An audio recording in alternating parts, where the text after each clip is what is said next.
guys, let me share something with you real quick. Here's the thing. Medicare is predatory, not the coverage itself, but the way that it's sold. Too many brokers pushing plans that serve them, not you. Too many mailers designed to confuse you. And for a lot of us, that's not surprising. We're used to systems that weren't built for us in mind. That's why I'm putting you on to Chapters. They're independent, the only Medicare providers that compare every plan nationwide. They are honest, they are salaried, they don't earn more based on what they recommend. They look at your doctors, your prescriptions, your whole situation, and they find what actually works for you. If you're already in the right plan, they say so straight up. Whether you're new to Medicare or if you've been on it for years, call Chapter 855-415-7389. It's free, 20 minutes, speak to a real person, know your worth.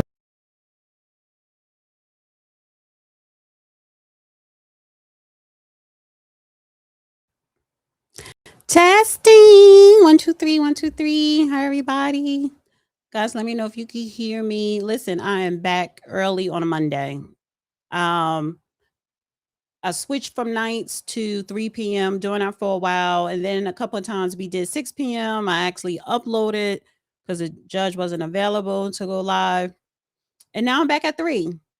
Why? Because it gives me time in the evening to edit. So yeah. And I know you guys are probably at work or busy. However, welcome anyway. It's going to be a good show. Let me get this together. Of course, we're waiting for the judge. He'll be up shortly or any minute because I just spoke to him. And we have lots to talk about. A lot of interesting things are going on. So please like, please share. Thank you. You can hear me good. Thank you, thank you, thank you. So, honey, we got to talk about the Democrats' march on Selma.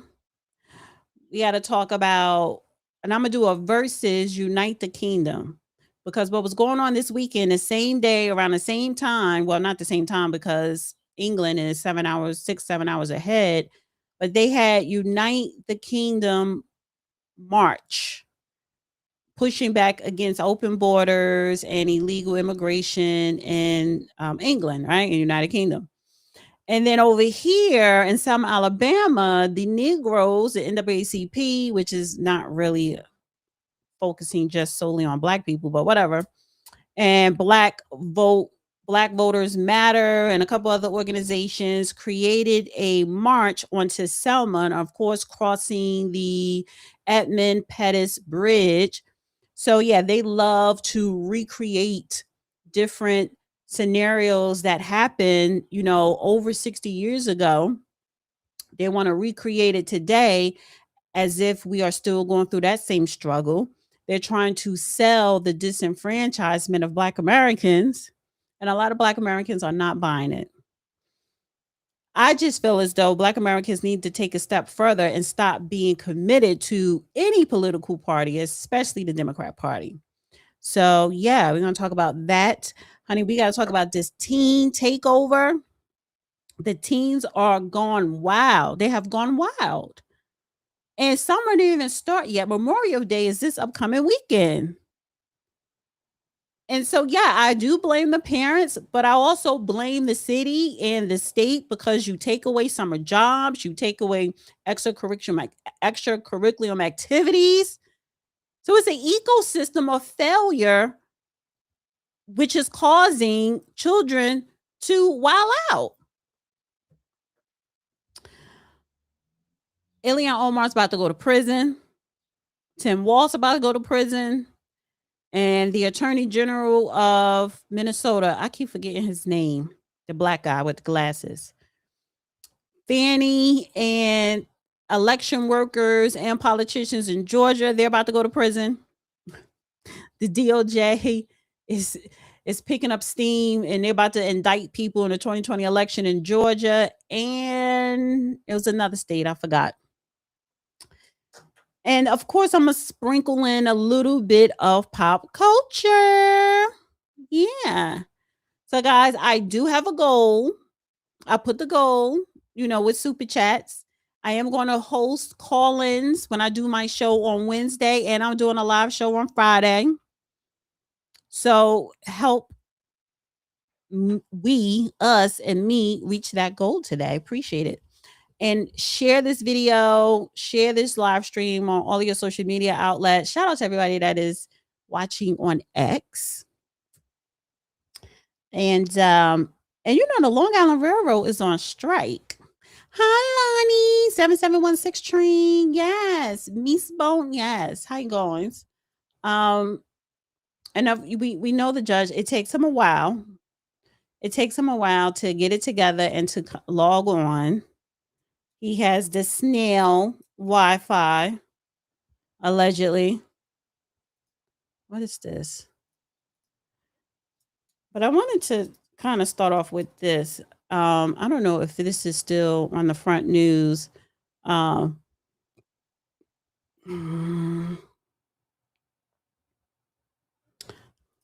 the Luigi. Let me share this. Oh, no, not this. Oh, no, this is funny. Can you keep a secret? You can? Well, put the phone to your ear. You got it there?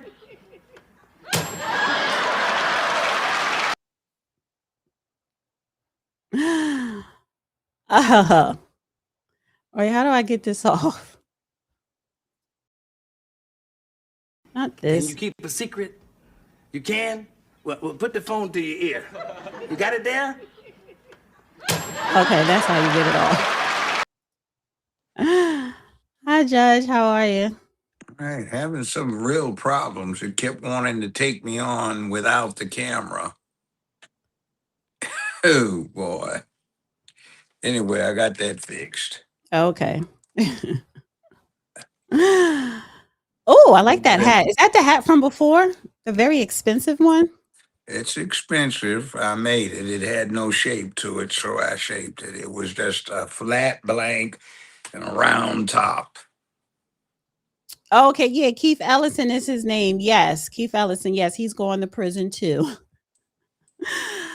All right, Judge. So let's get started. And I want to start with it was 2 marches that happened here in America and across the pond over in England, right?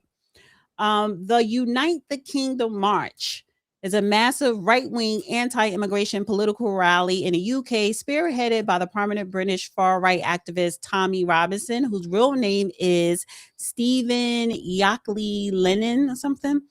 The most recent iteration of this rally took place in central London, drawing an estimated 60,000 attendees. I think it was more than that, though, that actually showed up.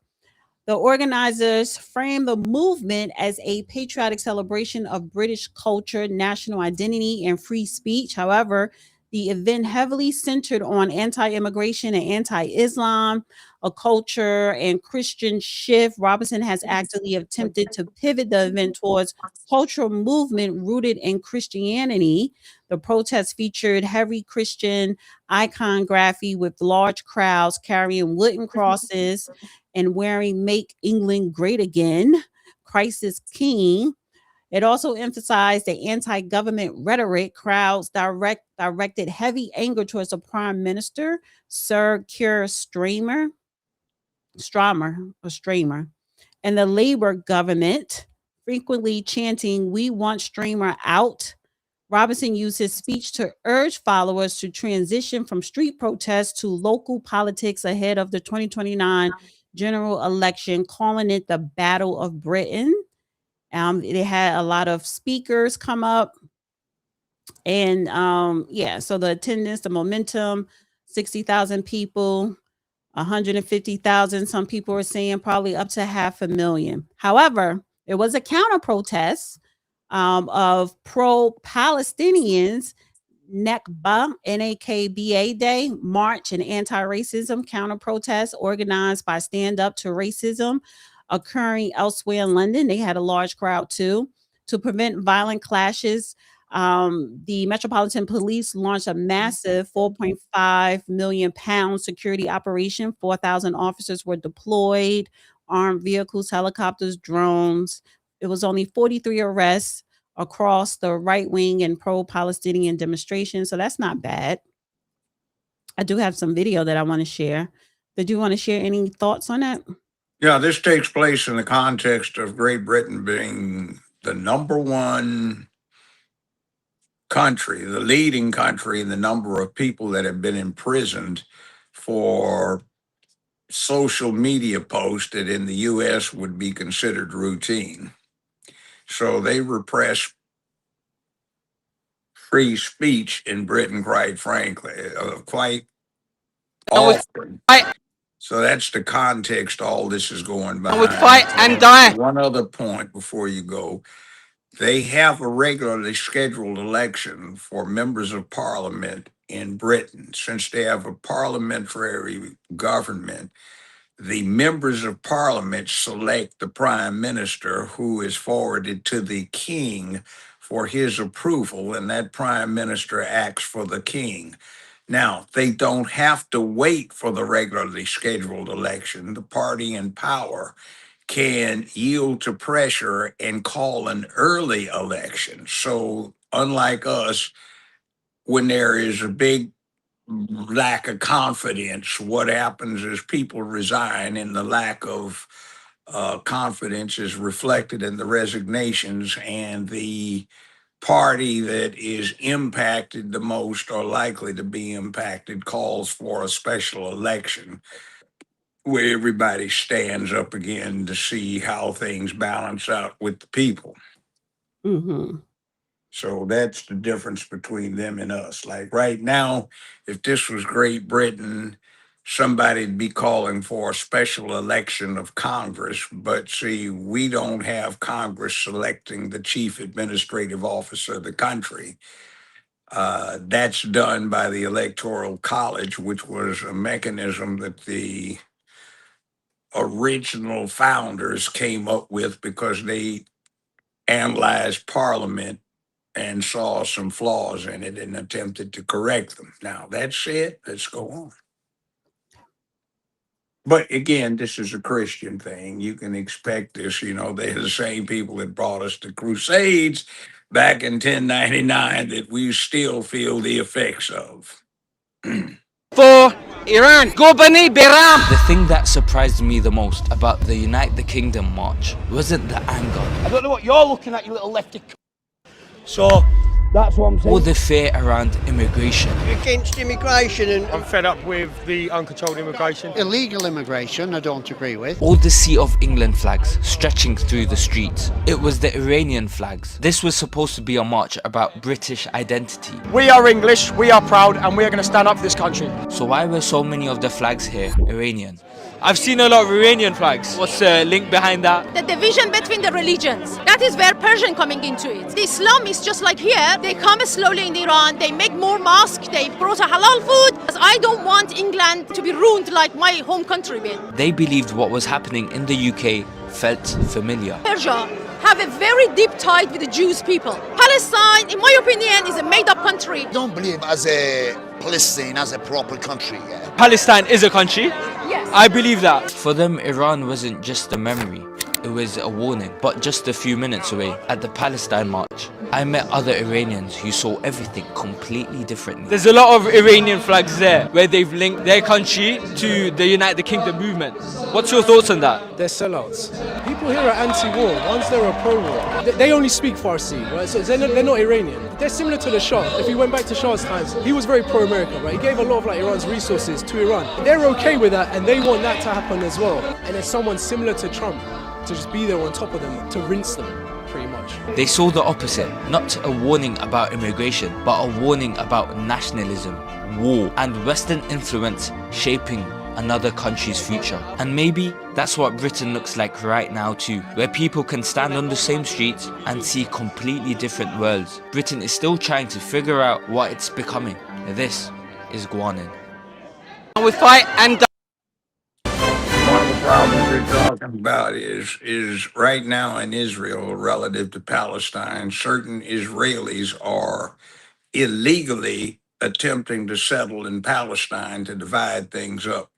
They're on the far right, and there has been a lot of hostility generated, not just by what has happened with Hamas over the last several years, but by the fact that certain of the illegal Israeli settlers are members of the Israeli Army Reserve, and they've been going around shooting Palestinians. Most recently, one of them shot up a school and killed a 14-year-old boy at the school. And the Hundreds video of they released just Sorry. shows them, Sorry. him out there firing multiple shots from long range.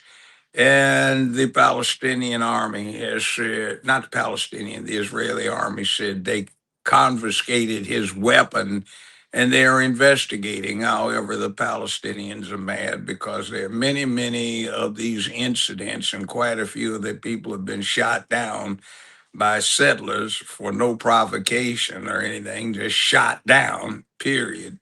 Hmm. It's well captured on video, and so far, nothing really has been done. So there's a great deal of upset over there. And somebody needs to step in and make sure this stuff gets handled in an orderly fashion before they generate a worse situation than is already in existence over there. And I'm not taking sides one way or the other. It's just one of these things. You have to have law and order if you want to have a viable governance that lasts without somebody trying to overthrow it. They've had an open border problem as well, the same as us, and a lot of them, that's what they're complaining about. So the same, reasons, which is why people voted for Trump. The millions of Americans that was complaining about the border being open here under the Biden administration, they're complaining the Prime Minister Streimer did the same thing there, and you literally got to cross water to go to their border. So Well, not quite. hmm You've got a tunnel that goes under the English Channel directly into France. You can drive across on a high speed tunnel of a highway. Oh. So you've got trains that go under the English Channel in tunnels that run on a regularly scheduled basis. So you don't have to take a boat anymore.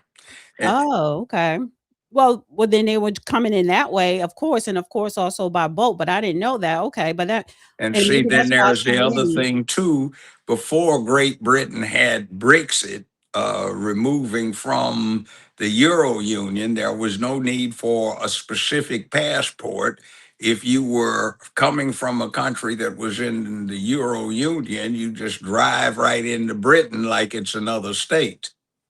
Now, why do you think what was the reasons that Britain allowed open borders? Was it the same Well, reasons I'm that just saying, before Brexit, Britain was a member of the Euro Union, something they'd been trying to achieve for 200 some years, but they got it and then they abandoned it due to some pressure from other elements in England. But during that time period when the border was wide open to anyone coming in through Europe, Mhm. uh, nobody checked ID or anything, so there was no control over who entered.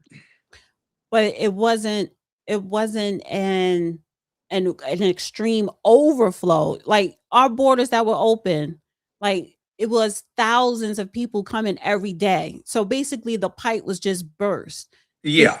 So that's what I'm saying. So England basically did the same thing. So why do you think they did that? Do you think they did it for the same reason the Democrats here did it? Well, it's To keep the England. Labor Party in power or something? See, England has a problem. after World War I, 100 years ago, 1926, 1921, 1929, before the stock market crash that impacted everybody globally. What was going on is England had made some bad choices. They had knocked out their concern for STEM.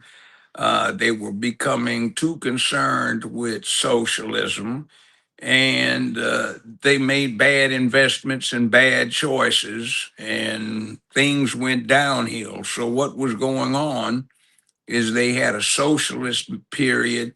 They had a period where self-defense was illegal.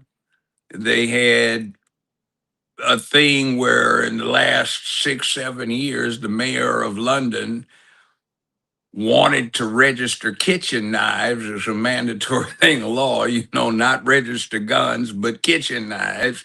So it got a little crazy. And English cops didn't carry guns. They carried truncheons. They beat somebody pretty badly, but they didn't shoot anyone. And there was a saying, an American cop taken to England would quickly be in jail inside of 2 weeks, and an English cop taken to a big city in America would be dead inside of 2 weeks. So it's kind of a different atmosphere over there. Okay. I want to play another clip. Hundreds of thousands of people gathered for the Unite the Kingdom rally today. Black, white, Asian, all backgrounds, religions were there, despite what the establishment media and government want you to believe, of course. And I asked those attending why they wanted to take part. It's just hundreds of thousands of people back there. You cannot move, you cannot get past them. And they are now making their way to Parliament Square to join the rest of the rally. It's been separated a little bit since then, but now we're going to find out and listen to the speeches and see what these people have to say here. Again, we'll be asking them, if it's a far-right rally. I don't seem to see any far-right people here, but we'll be asking them if it is and what they think of the comments said today and what they think the state of the country is and what they make of Sir Keir Starmer's comments calling this rally a far-right thuggery rally. We'll find out. We come here to stand for free speech. We as a nation are so annoyed and angry about what is happening to our country. We're in such disarray. We're here to stand together and find out what we can do to get out of this nightmare situation we're all living in today. I think overall the energy's been quite lively. People have been singing, dancing. I haven't seen anything crazy negative, I'll be honest. I've just been curious to know, policy-wise, why people think, what they think about the policies or stuff like that. But I haven't seen anything negative personally, I'd say that. I mean, in terms of their policies, again, I wouldn't know, because a lot of people haven't talked about policy. In terms of, racial animus, I'll be honest, I haven't really seen anything like that. It's all been quite pretty decent energy so far. And tell me, what brought you from Wiltshire to London today for this rally? Because we want to unite the kingdom. We're sick and fed up with all the changes that are going on, all the restrictions, all the control, and we're worried about our children's future and our grandchildren's future. That's why we're here. This is our 9th rally, and we've been on it right from the start, and so is this one. Well, I wasn't planning on doing it initially, but then Keir Starmer called me a far-righter, this, that and the other, a racist, this, that and the other yesterday. I'm fed up with the invasion of the United Kingdom by foreign men who have no right to be here, so here we are. Yep. The Prime Minister and many others in the government have condemned this protest. Do you think they've done the right thing in condemning the protest? Not really. I mean, the government does many things wrong as well. So, I think this is one of those. So, sometimes in politics, what I feel is who are not too strong to stand for what is right, they tend to be politically correct. And that's what happens in politics these days. Unfortunately, not too many leaders have the courage to stand for what is right, actually.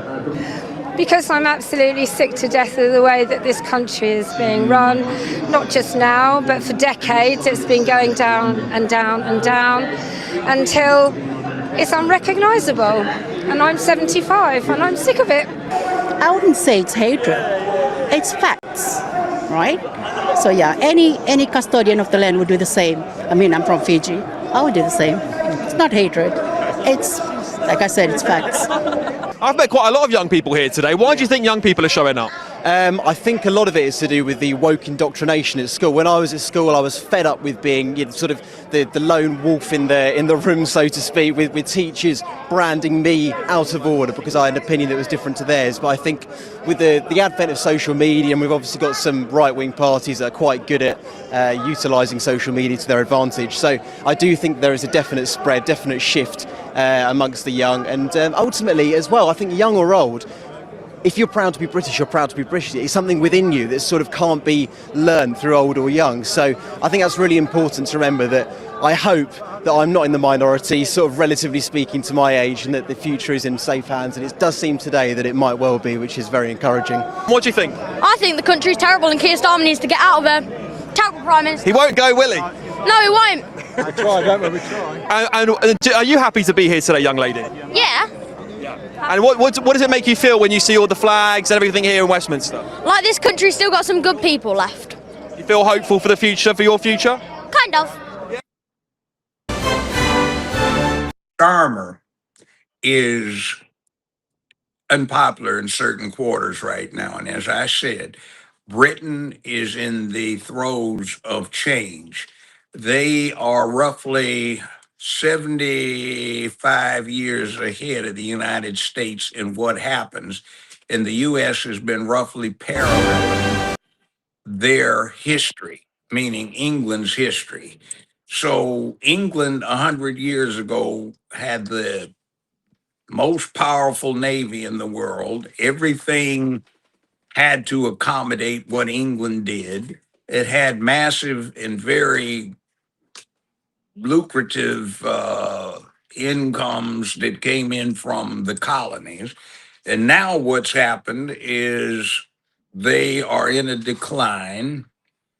They have dealt too much with people being taught that they were helpless independent.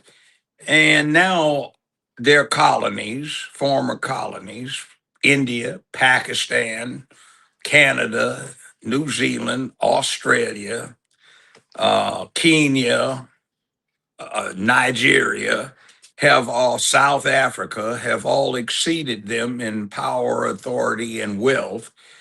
And they're on a downhill coast. They have a few decrepit nukes they still have, and a few of the remaining delivery systems that they once possessed.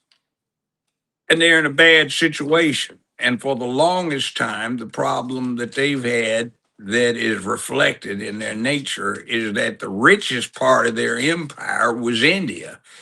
And some of the richest people in the empire / Commonwealth were the Indian Rajas.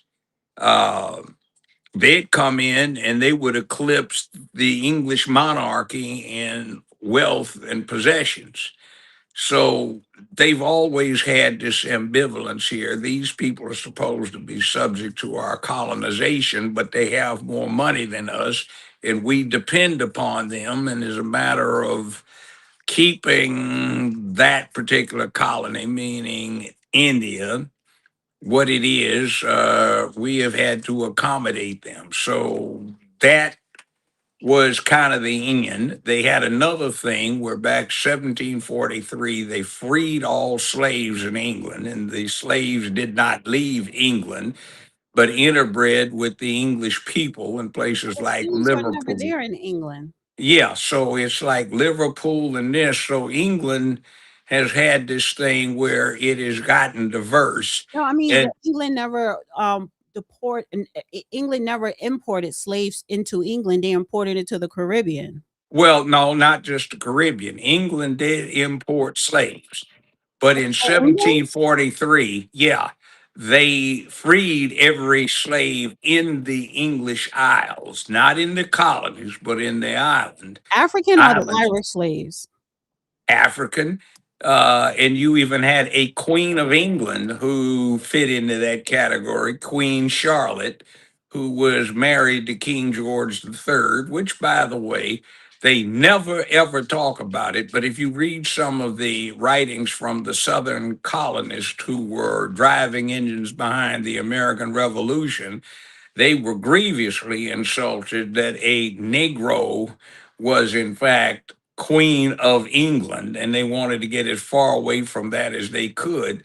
And Queen Charlotte was the grandmother for the longest serving English monarch until recently, the Queen Victoria. So it's an interesting little connection England has always had with what's different.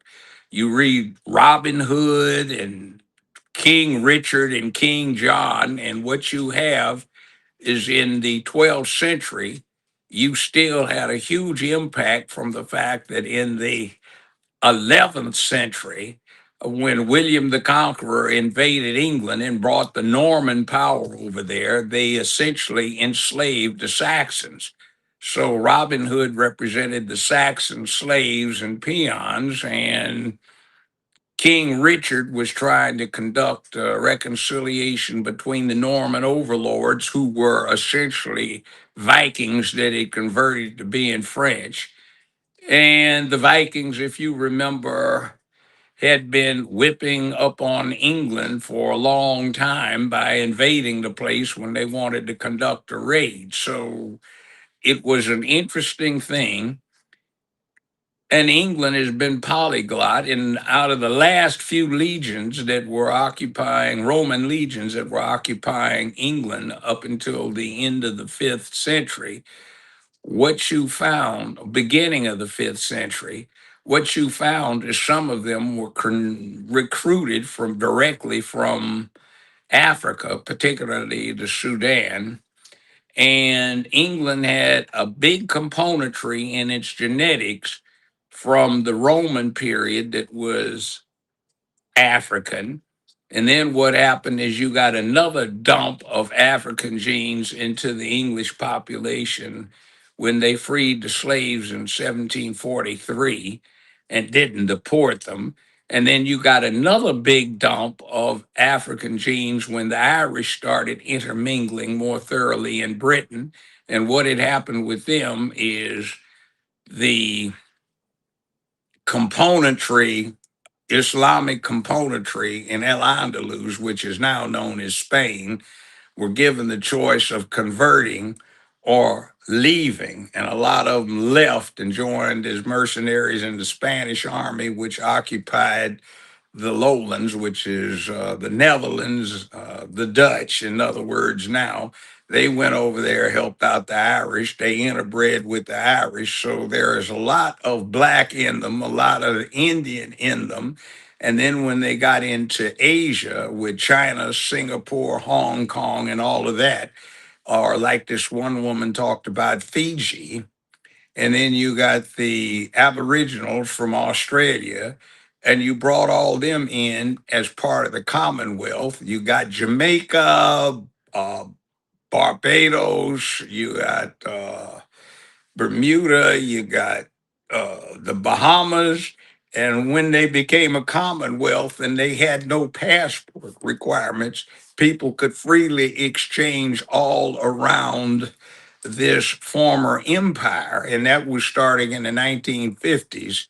And in the last 70 some years, you've got a massive mixture going on in what was formerly the English Empire or the British Empire, and it's causing problems right now because others have just slid in on it and saying, hey, it's a great opportunity if we can get away with it. So let's go. Well, somebody put here in the comments, Queen Charlotte was not black.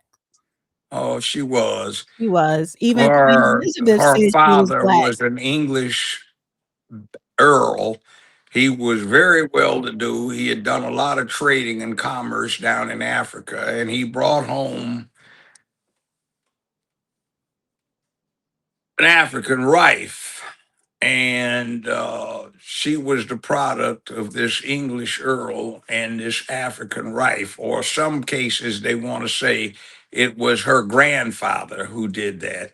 So you had somebody with this in there, and there's a lot of exchange in the contemporary literature where the letters that this, that, and the other, sir, such and such, a lady such wrote to so and so, or a prominent merchant wrote, and they discussed this at some great length. And the problem that also came in was King George III was a little nuts. And he had these episodes where he became non compos mentis. And So she really had to rule.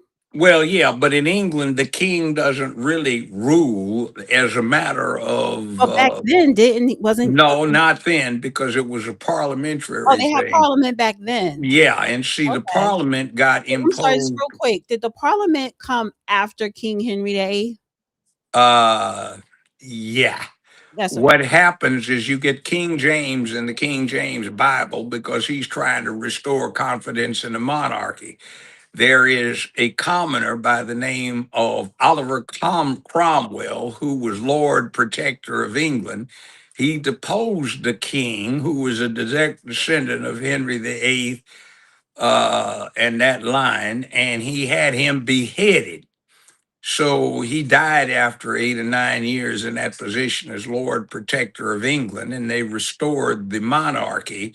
And King James was trying to effectuate a conversion of England from being heavily influenced by the Catholics. And he put the People's Bible out, the King James Version, and he had been brought in from Europe essentially to come in, or his immediate ancestor did. So it's really interesting. Now, here's what's funny: the Royal Navy and the Royal Air Force, but not the Royal Army. Under English law, the Army belongs to Parliament. The Navy, and from that, the Air Force, belong to the monarchy. So Right. it's his or her Majesty's ships or aircraft. And that, Which is, and I think that was intentionally done so yes, that it the was. monarchy can always live on because they have a navy to protect them. They have their own Yeah. personal army as well. But you see, Oliver Cromwell was Lord Commander of the English Army, and the English Army fought the Royalists and they won.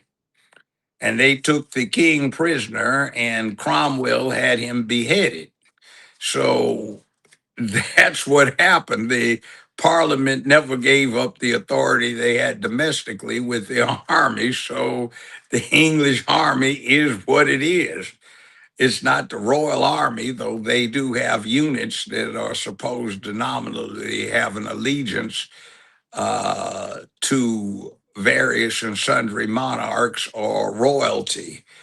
But the army is financed by Parliament, it's owned by Parliament, it's a creature of Parliament, whereas the Navy is financed by Parliament, even though it's owned by the monarchy. The same with the Let me tell you Royal something. Air Force. The monarchy, honey, especially even Queen Elizabeth, up to Queen Elizabeth, they knew how to make sure the paperwork was in order. Well, they did. And one of the sources of wealth that they have is that certain tracts of England, the people who live there do not pay taxes to what looks to be the governmental entity. They pay tithes to the crown. And you have a huge part of the income for the royal family generated by something that happened right around the beginning of Queen Victoria's era through Disraeli, who was a Jewish uh, prime minister, and that was extending a monopoly to Oppenheimer de Beers, which was a South African mining company that mined diamonds.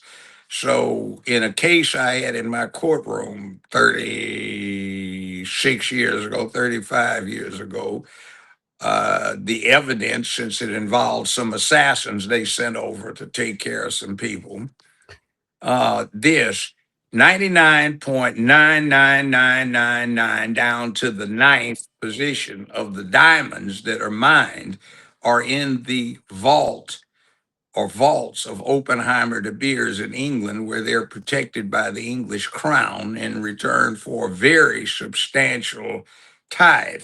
See, you can't This see is why they diamond have that. merchants. That's why they have that extensive jewelry. Yeah, but you see, it's this is how bad it is. If a diamond merchant wants to order diamonds, they can't order them I want this, this, this, and this. They send a request to Oppenheimer de Beers, and Oppenheimer de Beers decides what they're going to send this merchant. It's not going to ever be what he wants unless he's just one of their Supremos. It's what they think he ought to be selling.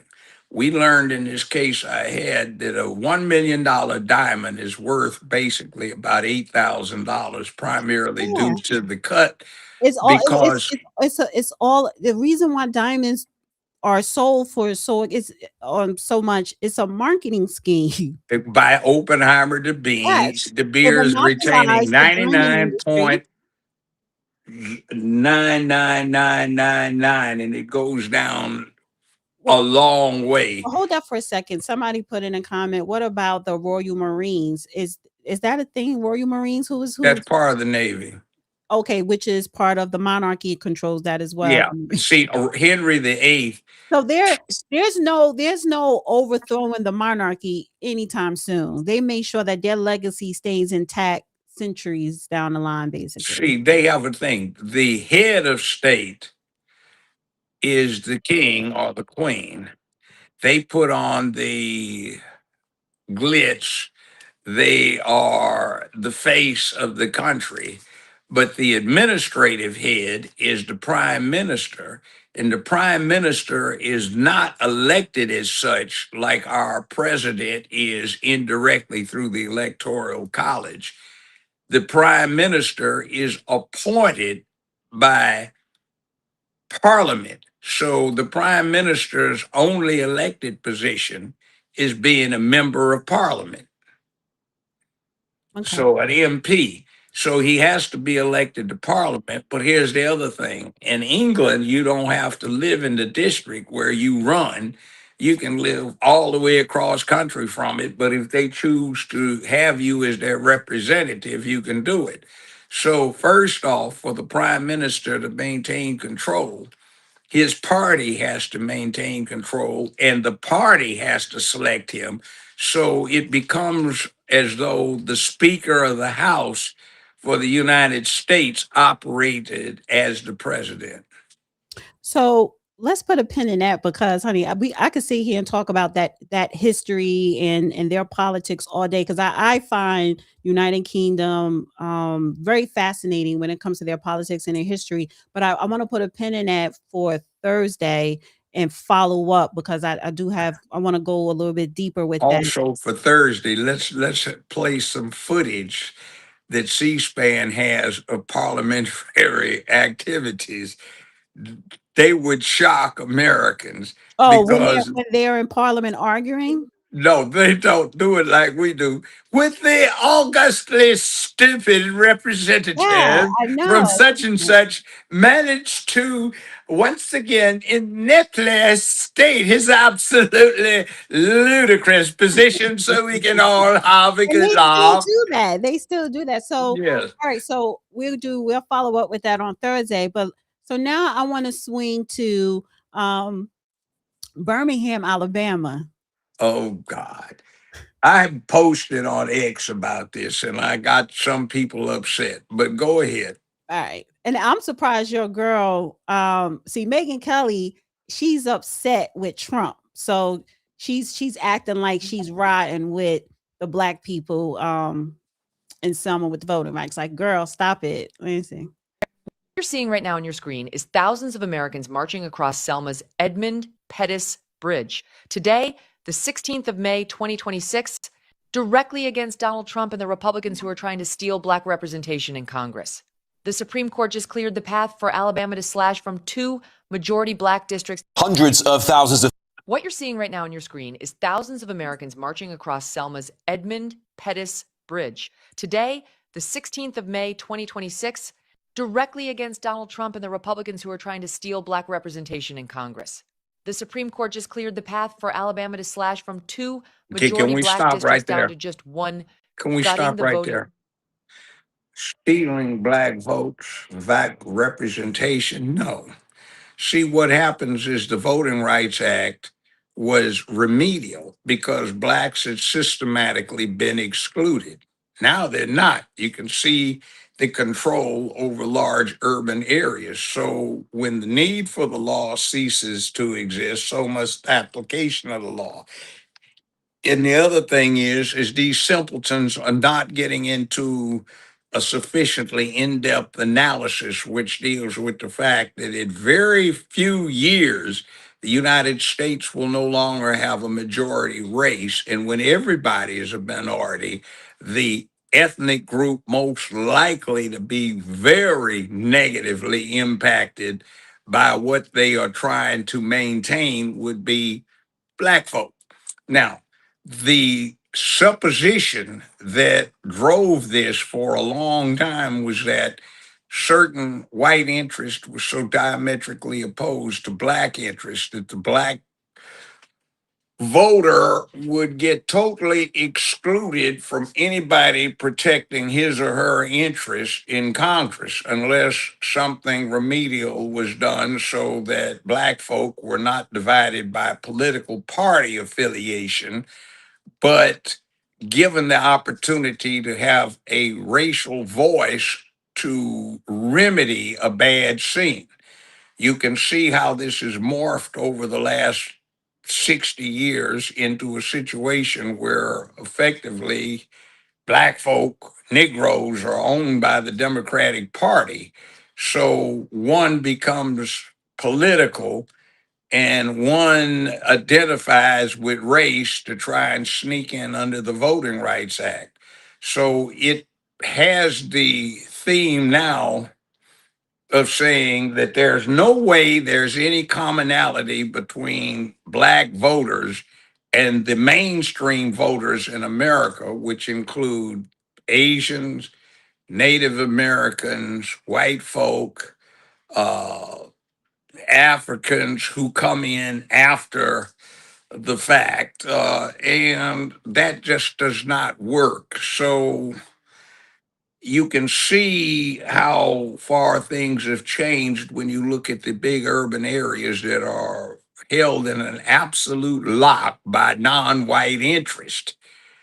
And when they switch things like happened years ago on things like affirmative action to being based not on King's Martin Luther King's principle of being judged by the content of your character, but by the color of your skin exclusively, it went wrong. And some of us, way back 50 some years ago, warned over and over again that if you tried to switch this over to a race based thing, you would wind up losing. Yeah. And by that time, you ought to have gotten your tired, tacky behinds in a position where you can exercise power like everybody else.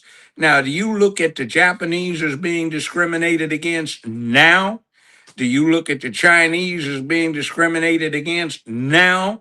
Do you look at, say, the Indians, which demographically are the best off ethnic group in America? Their median income is $100,500 per year. And we're still at the bottom with $35,000 a year. And we talk about, well, we look black. Well, look at Kamala Harris. She's Indian, and you're stupid enough to let her pass for being one of you to steal your votes. But look at that situation. Indians, Asians, They're at the top. at the very top, $100,500 a year is their median income, and more than 72% of them have a college education. We are down around 5%. So I want to finish playing the rest of this clip, and then I have another clip that I want to Yeah. show you. But I was just surprised to hear Megyn Kelly's remarks on that march. Can I say one more thing about this march? I was a grown man, a young grown man when this thing occurred. They have it completely wrong. This march was bullshit. What is significant about this march is what got generated immediately. Everybody was used to seeing black folk down on their knees while somebody beat them to death or cracked them across the head, and they were getting their ass whipped. And the objective was to get somebody else to feel guilty about it.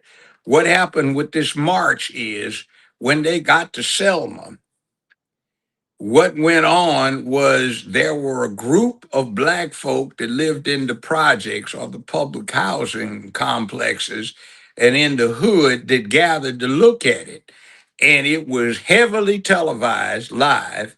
And we saw the police try to do their thing with the water hoses and let the police dogs go.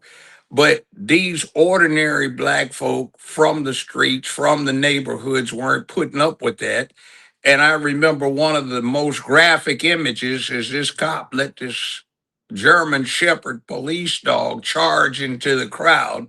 And then shortly, the dog was turning a somersault in the air as they threw the dog back out. And some cop charged in with a nightstick, and then he ran out holding his head with his helmet gone. And the observers started kicking state troopers' behinds. I mean, it was like the police just cleaned out law enforcement that was trying to impose the racial segregation. All right, So everybody around the country was saying, wow, did you see the Negroes fought back? Oh my God. let me And the, let me play this clip. Let me play well, this. okay, back Rights get Act in a 6-3 decision So let me that start it has over. what you're seeing right now on your screen is thousands of Americans marching across Selma's Edmund Pettus Bridge. Yeah. Today, the 16th of May, 2026, directly against Donald Trump and the Republicans who are trying to steal black representation in Congress. The Supreme Court just cleared the path for Alabama to slash from 2 majority black districts down to just 1, gutting the Voting Rights Act in a 6-3 decision that has Southern Republicans scrambling to redraw maps and silence black voices in Alabama, Louisiana, Georgia, and beyond. It's Excuse disgusting. me, that's Changing the bullshit. rules in the middle of election season without asking voters, all to protect their power. But That's watching bullshit. pastors, elders, families, and people from every background stand tall on that historic bridge gave me real hope. My friend Isaiah Martin was right there on the ground saying, we have to do more than march. We've got to wipe them out in blue states and force fair maps. These beautiful people aren't lying down. They're fighting for their voice, and that fire is truly inspiring. Hundreds of thousands. All right, I don't know what happened with the judge. This is why I always ask him, like, just let the video play out. And somebody probably called him. I don't know what happened. Let me text him.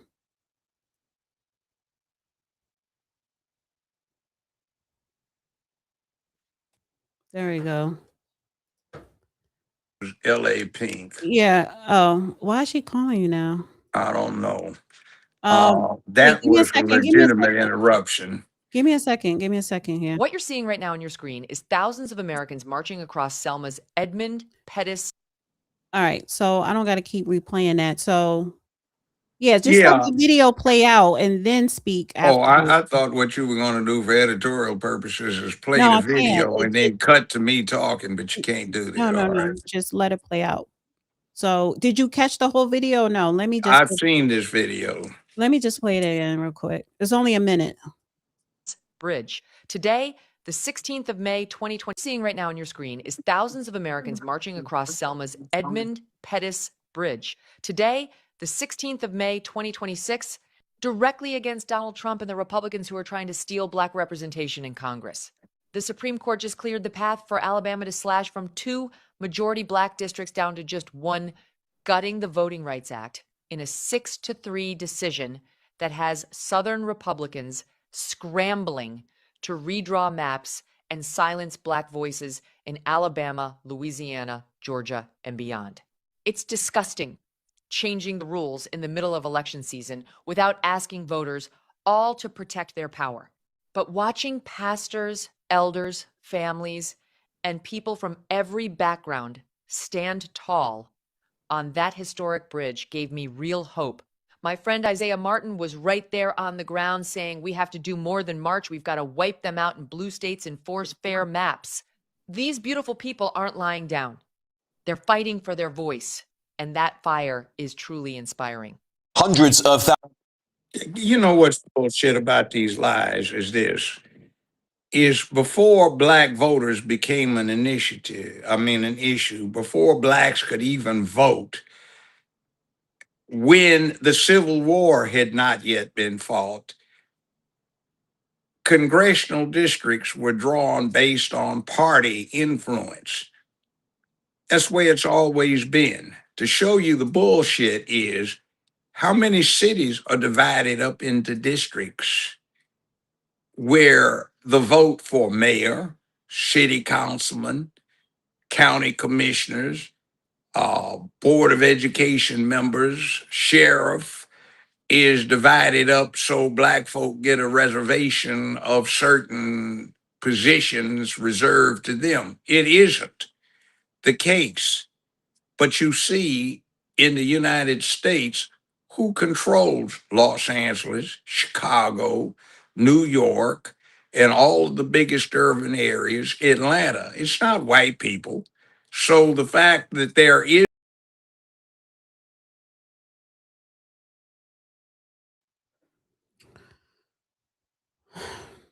That's so annoying. I wish people would just stop. Like, he needs to put his phone on silent.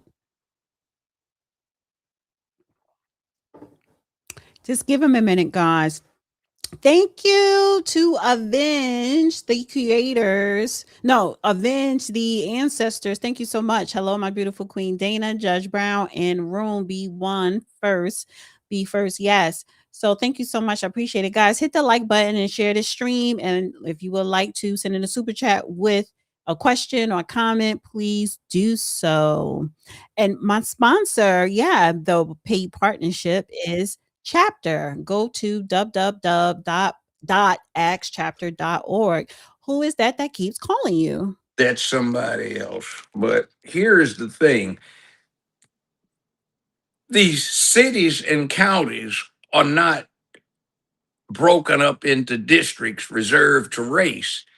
But in Los Angeles, Chicago, New York, Memphis, Atlanta, you can't say that has negatively impacted black voting strength because non-whites control the biggest cities in America when it comes to politics. So what happens is that it's a lie saying that striking the racial componentry, the racial focus of certain districts being reserved to a certain skin color is going to impact black voting strength is crap. What it is it's a tacit admission that the Democratic Party considers that it owns the Negro vote and that they can duck and dodge and keep control and escape the political process that has been historically the only factor that has anything to do with districting, because they can rely on color, just flies in the face of, say, Dr. King, who said he dreamed of a day when people would be judged by the content of their character, not the color of their skin. And the Democratic Party makes it all about skin. So for the same factors, for the same reasons that allows non-whites to control all of the largest cities in America, that same thing with astuteness could be brought to bear on what happens in Congress.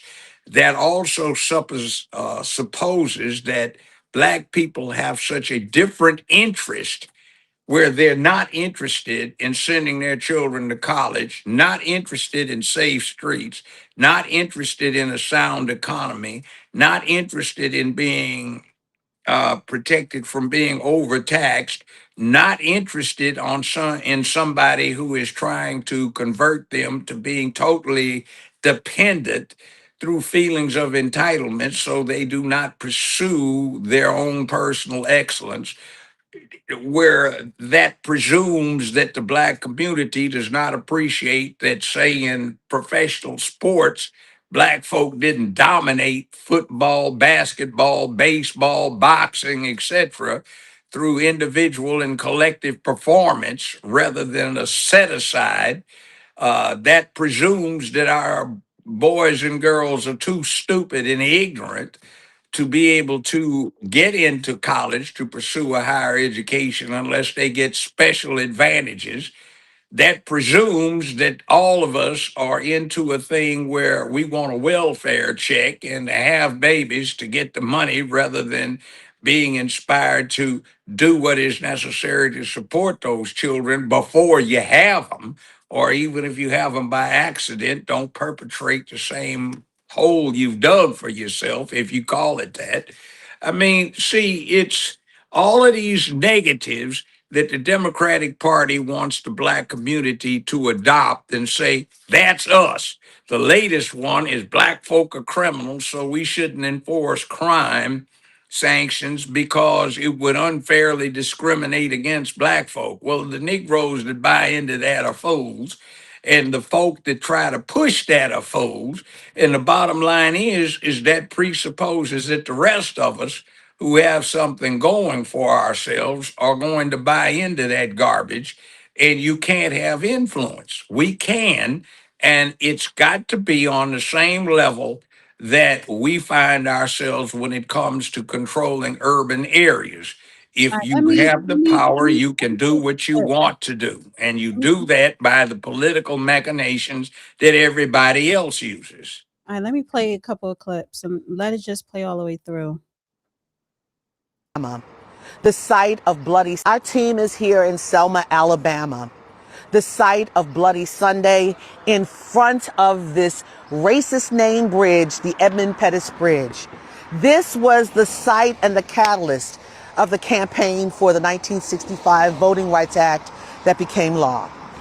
600 protesters were there on Bloody Sunday, and they are going to recreate that altar call again, if you will, as they call it, from a church here in Selma to walk a mile, 600 people from a church to walk a mile to come to this bridge and recreate a moment that is emblazoned in history. Again, we're here in Selma, the beginning spot for today's activities for this rally to bring heart and meat about what it means to have representation, the representation that has been taken away finally by the U.S. Supreme Court with Louisiana versus Calais 2 weeks ago. We're at the Edmund Pettus Bridge that is over the Alabama River, a river that transported enslaved Africans in America. Okay, that's Live from Selma. bullshit. Now, I happened to be 55 years ago working as an intern for a DC think tank. Myself and two other people wound up going over literally 50,000 pages of the Congressional record. And that wasn't too long after the event they're talking about. And the purpose was to discern for the think tank what was the driving engine behind the Civil Rights Acts and the Voting Rights Acts, etc. And we noticed, and we took careful note of this, there were less than 5 pages out of that 50-some thousand that talked about the peaceful demonstration that they're talking about, this bunch here. What all of the rest of those pages were talking about is that the driving engine was not peaceful nonviolence. It was, did you see those Negroes when the people from the housing projects and those neighborhoods went off against the police, the state police, and armed authority? Did you see what happened in 1964 and 1965 when you started having this spate of urban riots? Not this bullshit they do now, but some serious stuff where there were some serious problems. And it took 10, 12, 14,000 troops with National Guard uniforms on to come in and restore order. See, that's what they looked at, not these folk walking across the bridge. The folk that walked across the bridge, nobody gave a damn about it. In fact, most black folk in America were embarrassed at seeing them get their asses whipped like Yeah, that. well, but you were a kid, so I how did wasn't a kid. I was getting ready to enroll in UCLA when this happened. okay, because this happened in the 60s. Yeah. So I You had to see, but write a term paper on it. here's the thing. They're using that one particular event of a bridge, and I think they crossed it twice. Yeah. But And it didn't but happen that way. I know, but let me finish. But what people are forgetting, politicians know this, they just make sure they don't tell voters, particularly black people, but black people need to educate themselves on this. Even though it was different marches and protests, the civil rights movement, that whole organization, they had people lobbying for laws. They had people in the courts, they suing. So a lot of things that the Republican Party are doing, as far as this gerrymandering with the Supreme Court and Trump with the birthrights and all of these different conservative organizations that are suing to eliminate affirmative action, what have you. Those same tactics is not new. Black people back then, even the silent generation, they knew how it works. You have to have an ecosystem, politics, law, and the people all working together for a specific agenda to be pushed. So if you don't have people in the courts, if you don't have people legislating, lobbying, all this marching across a hot ass bridge in Alabama means nothing because the Supreme Court made its decision. It didn't mean anything then. What it did was it Well, precipitated something, 1964, 65. What it precipitated was something that did mean something. And what that was instead of Negroes just passively getting their ass beat, what happens is the Negroes are fighting back. And also in that summer that started several years worth of trends, you started getting black folk burning down America's cities because of the way they were treated.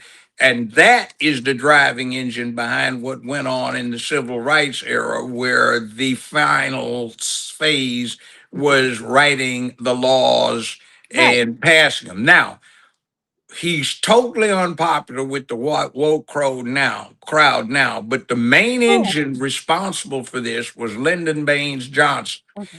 He was a Southern powerhouse, and he said the Negroes are going to get what they want because it's necessary to keep America whole in the face of this international communist threat we faced during this Cold War. And what he did to get the Dixiecrats to drop some of their opposition was he was threatening them individually, and quote, some that got recorded and played was, I'm going to fix you if you don't give the Negroes what they want this time. I'm going to expose you as a commie loving bastard, and you'll never hold another office in the rest of your life. But at the same time, the reason why Lyndon B. Johnson was getting on the Dixiecrats, he was getting pressure from A. Philip Randolph, James Farmer, Martin Luther King. He was getting pressure from people, black people in these civil rights organizations. No. There were lawyers. You have to understand LBJ. His history has something in it that they refuse to touch on now, but went around then. See, LBJ, when he was a young man, decided to organize the blacks and browns in Texas, and he set up a school for them so that they could become literate, to read and write. And he was a teacher in this school he set up. So the sheriff in his What district, decade was this? Because okay, black people, okay, ever well, since slavery, have been, yeah, but very proficient in reading and writing. yeah, no, but they don't, this is suppressed. But a lot of people, a lot more people knew it I'm then. not saying he didn't do it, Okay, well, let but me tell I'm you not how trying to he be some, says it damn happened white and how, savior either. well, he was the great white daddy in the White House to too many blacks. And when he bailed in 1968, it just got disheartened out there in the hood. I saw That's it. the problem with black people. Why are you looking to a white man Well, to I be mean, your it daddy? doesn't make any difference why. And let me But just say this. Let me hold on for 1 second. Let me just say this for the record. A. Philip Randolph, He had an open door policy. He was always in that White House with Lyndon B. Johnson. Yes, those black men then and black women, they applied pressure in the 50s, 40s, 30s, 60s. Yes, they did. They don't do that now. Okay, yeah, They but had lawyers. When you talk about Thurgood Marshall, they had people that was lobbying for legislation. And then, yes, they told black people, get out in the street and protest and march or what have you. okay, now anger is a motivating engine for a lot of people. LBJ had a dog he was in love with, and the sheriff killed his dog. So LBJ got mad, and he and his good old boy buddies to go out and register all of these minorities in his district to register. And on election day, they rounded everybody up they could find in their pickup trucks, took them to the poll, and he won his first office. Now, he was probably one of the most ruthless people to ever be involved in American politics, but he became one of the most conscientious on top of his ruthlessness. And he gave a speech not long after he was sworn in as president. And I remember that time we actually all assembled in the high school auditorium at Dorsey High to hear it. And what it was about was he said that he was going to surprise people because though he did things that a lot of folk, including the Negroes, found reprehensible when he was representing his district, when he became a congressman, when he became a U.S. senator. He was now president of the United States and he was going to represent all the people. And in his estimation, the country could not do what it needed to do unless it became more unified. So he was going to take care of that. Now, there were a lot of things that changed, a lot of benefits that came out, and only LBJ, this strong man in the U.S. Senate, who was identified with the old Southern Dixiecrats, could have done it. Now, he leaned on a lot of people, and he conscientiously, in 1968, he said he would not seek, he would not accept the nomination of his party for another term as president because of the divisive influence he was responsible for. Black people all over the country just freaked off of that because they thought they were losing a great friend. And Kennedy, Eisenhower, Truman, FDR, certainly not the folk before that, had ever done what he was doing. So despair just set in, and one of the side effects is street gangs, which had been dead, just started reviving. Contemporaneous with this, and I was teaching school, and I was running a playground, and so what the devil is going on with you guys? Well, there ain't no hope. We ain't got no friend anywhere anymore, so we got to take care of ourselves. So that's why you are revising the street gangs, and they went to Crips, Bloods, Gangster Disciples, Traveling Vice Lords, and they had Slausons, Dale Vikings, Businessman, did Boptown, De La Soul in Los Angeles, and that died in 1965 with the riot when people felt like they were in control again. So it arose after Johnson withdrew from running stuff, and when Tricky Dick got in, everybody just sort of gave up hope, and then that thing with Watergate destroyed the general public's confidence in its government. I want to play this clip here real quick because this is a clip of Bayard Rustin, who organized the March on Washington. Bayard Rustin, yeah. Byron or Byron. Byron. No, Bayard, Bayard, Bayard. God, you got me so I can't say it. Bayard Rustin. Bayard Rustin. This is a clip from 1979. He told the documentary that JFK hadn't wanted the Civil Rights Act, had him and King wiretapped, and called Lyndon Johnson the real civil rights president. So let me play this clip here. He had a great reputation, but if you look at what he achieved, I don't know what he achieved for black people. He didn't even want the Civil Rights Bill. He did not want it to have teeth in it. And it was George Meany who went to him and had teeth put in it. After we had urged him, and he wouldn't. The Kennedys bugged Dr. King. They bugged my telephone.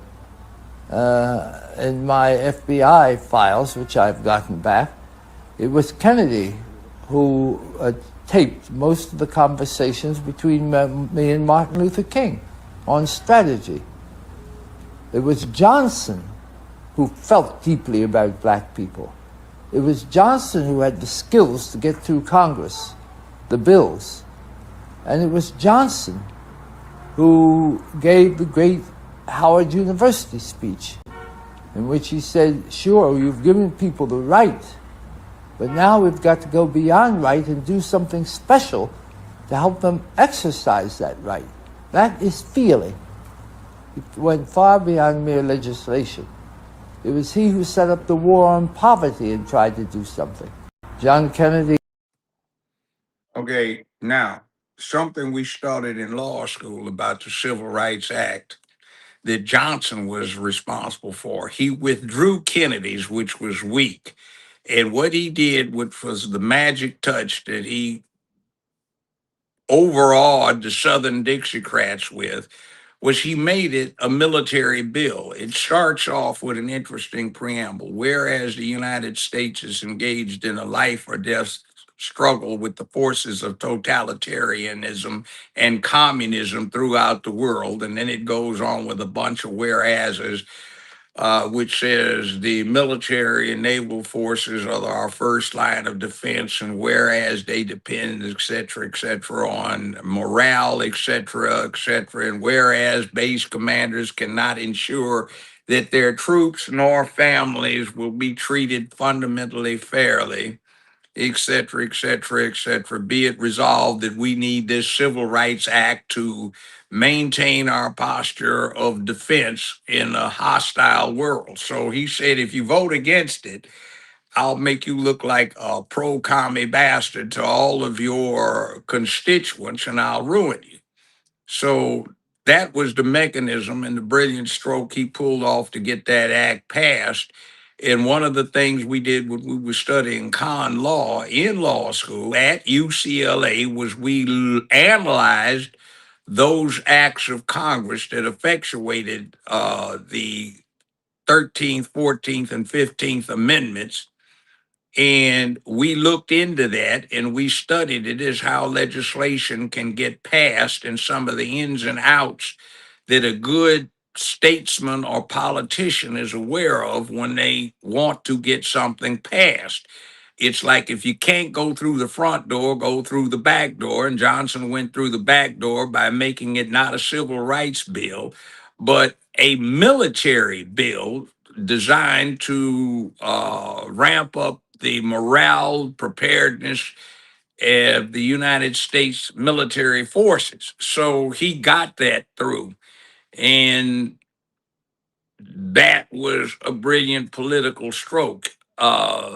You have to understand that in the entire history of the United States, the only strong man that has ever controlled the U.S. Senate with an iron fist was Lyndon Baines Johnson. That's his claim to distinction. It's like if everybody else is here about how they control the Senate, Johnson's way up there in terms of taking his big 6'5" self and leaning on somebody and sticking a finger in their chest and yell whispering in somebody's ear about what he was going to do to them if they didn't go along with what he wanted. And sometimes I literally snatch somebody and throw them up against the wall in the halls of Congress if they didn't want to listen. So he was a big man with a bold attitude coming out of Texas. And yes, he had his racist moments, which he would freely admit. But he said his interests were maintaining and improving the position of the United States in the world, and it could not be done while it was a house divided. So that is something nobody wants to talk about because he's a boogeyman now, and it's a convenient little sop for folk to blame for a lot of things that went wrong, which essentially what went wrong by the late 60s with the black movement was too many of the people that had become deeply involved with it were pimps, hustlers, and charlatans who were trying to exploit it, or they were snitches trying to keep out of jail on some drug charge or theft charge. And nobody could trust anybody anymore. You'd go in a meeting and people would be looking at each other out of the corner of the eye like, what is this guy, what is this gal going to sit here and do now? I don't trust somebody in here because the last time I was in a meeting in this place, I got hauled in by the FBI 2 weeks later and closely questioned on what I said. Well, So here's who the in thing, here real quick. snitching? Here's the thing, real quick. And by the way, thank you so much. Somebody said that Megan Kelly clip was AI, and I went to her X account and her YouTube, and I did not see it. So you're right. That was, and this is why I don't really like TikTok too much because I got that video from TikTok. And you see how AI it sounds like her, and I'm like, damn, she really did a 360. So that was AI. So okay, but Like I said, what was being said was bullshit. you know, right, right, complete right, right, right. Well, unadulterated bullshit because the deal is nobody's depriving blacks of votes. mhm. Nobody is depriving them of representation. If you look at the cities and the cities that black folk control, they do not have special voting districts in those cities reserved for them. Just like they don't need it in the cities to control them, they don't need it for their influence to be felt on a national level by reserving some special districts based on nothing but color, because in 5 to 15 years, there will be no majority race in this country, and these same Negroes will catch hell if they let that stand on the books because it would be thrown back at them. So here's the thing. I want to just quickly, briefly swing back to LBJ before we move on to the next topic. So it is true that he did a lot for Black Americans during that time, right? Advocating and making sure that Dixiecrats, not just Republicans, but Dixiecrats, sign off and pass bills or whatever. He knew how to work Congress with a stern fist. But you cannot dismiss the black men. Oh, you can't. During that time, because throughout when JFK was elected, and even Lyndon B. Johnson, and even before that, I think it was a Republican Eisenhower before JFK. Yeah, Eisenhower. Eisenhower. A. Philip Randolph always made sure it don't matter what political party was in the White House. I want to walk through that door and talk to somebody. We don't have that today. No, you So don't. and even let me just finish. Even with this, even when Biden was in office, we didn't have anybody coming in representing Black American issues. You had someone for the LGBT, you had someone for illegals, you had someone for immigrants, you had someone for Asians, you had people from each different group going into the Biden administration, speaking and advocating on the behalf of their group of people, even during Trump, first term and this term. We don't have that anymore. We don't have Oh. that. And that is the problem. So yes, you have to give LBJ his credit before he became president, and his political career before then when he was in Texas during that time and afterwards. But at the same time, you have to also respect, recognize, and give credit to those black men that made sure to apply pressure for tangibles. Let me say this too about that. You're right.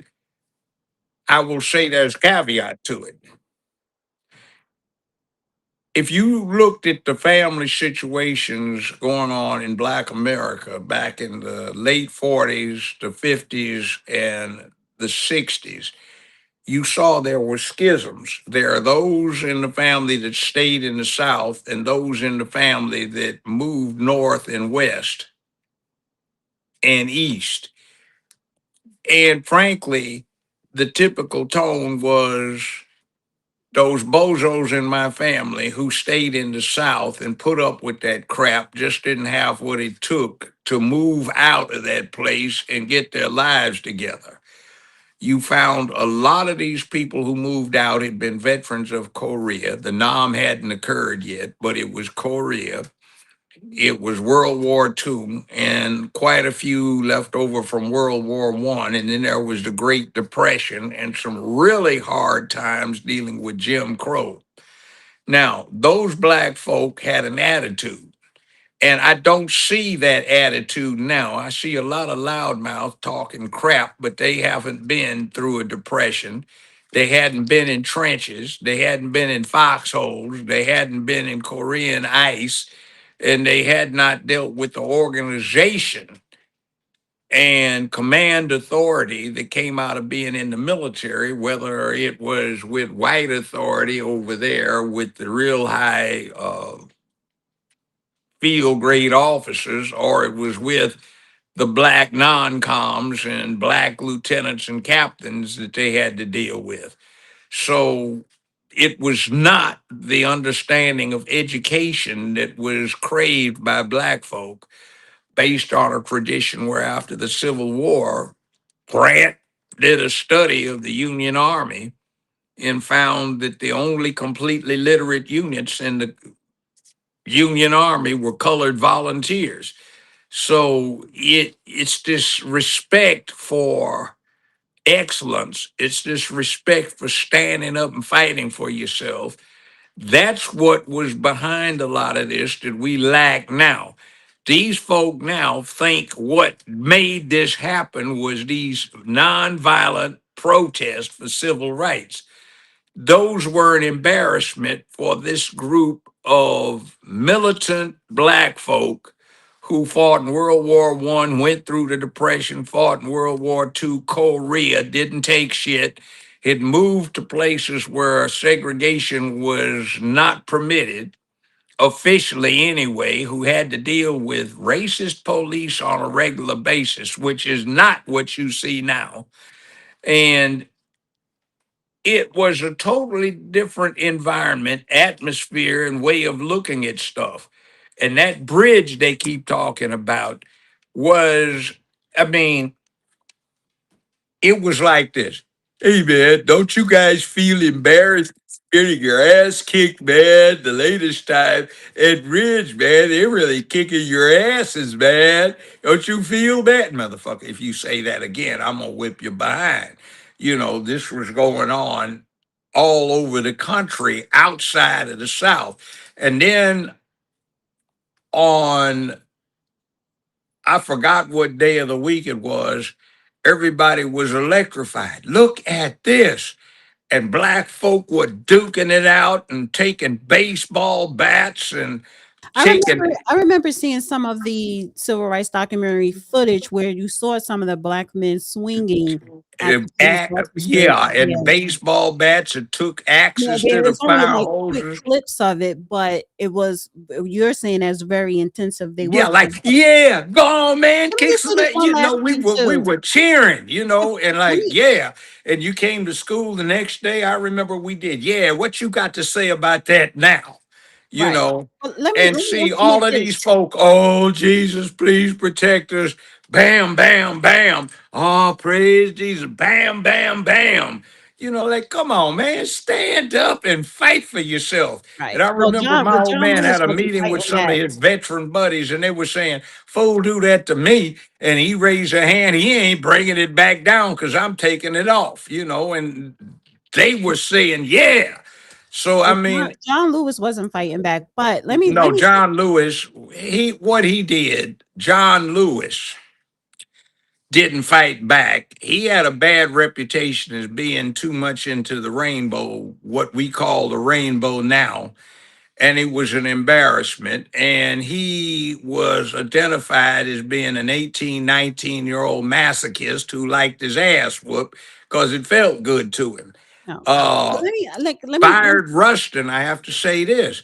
He did have the balls to protest World War II, so he didn't submit to the draft, but he got put in solitary confinement a lot because he was a big guy, played basketball, and he went around raping a lot of the black inmates who didn't want to give him booty, but he wanted it. So they kept putting him in solitary Can we just confinement. please say alleged? I don't. No, I mean where it got admitted and bragged about, this kind of thing. Well, let me just implement this because and definitely have to go to the next topic. Good. What we see today, also back then, giving credit to the men and women back then, they were not fighting for a political party. Uh-uh. And And Martin that's the Luther King difference. was a Republican. Right. So why are people, again, going back to the SCOTUS decision, voting rights section 2 revision, is not about the Democrats. It's not about Republicans. The Voting Rights Act was not about a political party. But that march on Selma this past weekend, you dummies, you were sitting here marching for a political party. You was not marching for any type of disenfranchisement that's going on in Black America or America, period. There are two interesting caucuses in Congress, and that includes the House and the Senate. One of them gets all kinds of play, and the other one you never hear about. One is called the Congressional Black Caucus, and the other is known as the Congressional Liberty Caucus. Just about every member of the Black Caucus, except 4 or 5, is also a member of the Liberty Caucus. The unofficial name for the Liberty Caucus is the LGBTQIA plus caucus, the gay caucus. And what we have is, instead of black representatives that these people are talking about who are out there marching across the bridge, they're talking about black folk, Negroes who got elected so they could be primarily advocates for the Liberty Caucus, the gay caucus, not the black caucus, because the black caucus hadn't done a damn thing in years and years and years, but the gay caucus keeps getting them rights all the time. About 5, 6 years ago, you remember that thing where they had the 2 week long hearings that the Black Caucus put on whether or not to have a study on reparations? Yes. That clown show. That was about 5 years ago. Well, 4 years of the Biden administration and 2 years uh, before that, when the Trump Wait, did administration that was take still place going on. during the Trump administration or Yeah, Biden? it It was. was It under wasn't Trump. Biden. It That was was over during 4 the, years ago. Yeah. yeah. So anyway, what happens is, after they had these 2 week long farcical hearings, they introduced no legislation, but every single member of the Black Caucus supported an interesting bill on reparations introduced by the Gay Caucus, and it was called the Gay Reparations Act. And it passed on the first voice vote with no debate, with every single member of the Black Caucus joining in on a yay. And what it was a chump change thing. It was only $58 million, which is chump change for the feds, but it was open ended and it's still going on. And what it was about was to give compensation to gay couples that had been denied insurance coverage. So they had the audacity to style it the quote, Gay Reparations Act, unquote. And that was 2 weeks after that farce on whether or not they'd have black reparations, whatever the merit is. So what you have is a situation where there is totally ineffective representation in Congress on the black side, because the Negroes in the Black Caucus invariably do nothing but support the gay caucus. And as a matter of fact, one of the problems was that, guess who the chairman of the Black Yeah, we Caucus's all know Steve reparations committee Cohen. was? Steve Cohen. Steve I Cohen's have to a go back on white this topic. Jewish representative for the 9th district that is the only one that got impacted in Tennessee's redistricting. And maybe that's why they're raising such hell, is because they're trying to back up their Jew who helped them out in Congress by sitting there and organizing them, since most of them don't have a clue All right, about we gotta move parliamentary on to procedures. the So next yeah, topic, Judge. We gotta go. We gotta go. We gotta move. All yeah. right, So I want to talk about the teen takeover. That's becoming a real problem right about now, Chicago and in DC. So it's like a flash mob style mass gathering of youth in downtown and commercial districts have become highly volatile public safety issue in both Chicago and Washington D.C. A wave of spring incidents has escalated into violence, prompting aggressive legislative crackdowns, emergency curfews, and unique new legal strategies to curb the chaos ahead of the summer months. So Chicago, we call it Streeterville and the Loop escalation. Chicago has been battling these large scale gatherings for over a year, but recent spring meetups have turned into increasingly violent, shifting the political debate in the city. Late March, a massive teen takeover swamped Chicago's Loop near State and Lake Street, resulting in multiple fights, property damage, and an incident where a teenager was beaten unconsciously. Police and community mobilization of the Chicago Police and Chicago Public Schools just issued joint warnings ahead of the planned mid-May takeovers target at the North Avenue Beach. To combat this, the city is piloting a program that embeds community group leaders on scene to help de-escalate crowds as they form, alongside tactical measures like erecting precautionary fencing in popular plazas. The curfew debate, the spike in violence reignited fierce city council debates over the city's unoccupied minor curfews.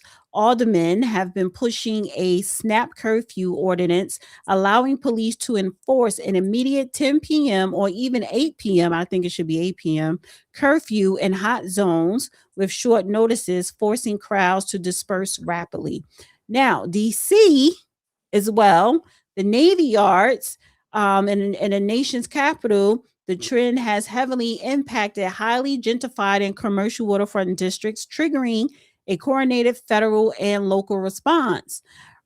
In March, April, hundreds of teenagers repeatedly swamped the Navy Yard and MoMA neighborhoods. Multiple street brawls break out. 15-year-old was arrested after opening fire during one of the gatherings. The Curfew Amendment Act in May, the DC Council passed the Juvenile Curfew Amendment Act, granting police the authority to establish temporary expanded curfew zones with much earlier restrictions specifically designed to fragment large crowds of minors before they can form a flash mob, holding parents liable. Technical shift, the U.S. Attorney Office for DC announced the federal prosecutors will begin criminally charging parents under local laws regarding the contributing to the delinquency of minor, because federal prosecutors have faced strict limits on prosecuting minors for curfew violations directly. They are actively pursuing adults who facilitate or knowingly permit their children to participate in these takeovers. Penalties for parents could include up to 6 months in jail, mandatory parenting classes, or family counseling. So the broader debate here, where national conversations on youth spaces and racial dynamics, law enforcement and business owners frame the takeovers as dangerous riots that disrupt local economies and stretch police resources. Juvenile justice advocates argue that the media is sensationalizing the events. Critics of the curfews point out that the vast majority of youth are simply gathering to socialize in popular, newly gentrified neighborhoods, and argue that heavy handed policing criminalizes low income children of color due to lack of safe, dedicated youth damn, there they go again.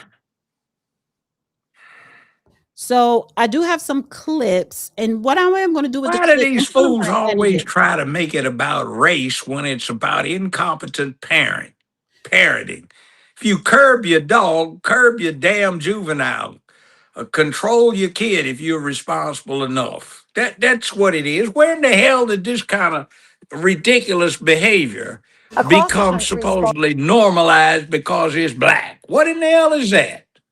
well, I want to play this clip here because it's not so much black people saying that. It's some white people that are having a Naturally. race card in there too. Let me play this clip here.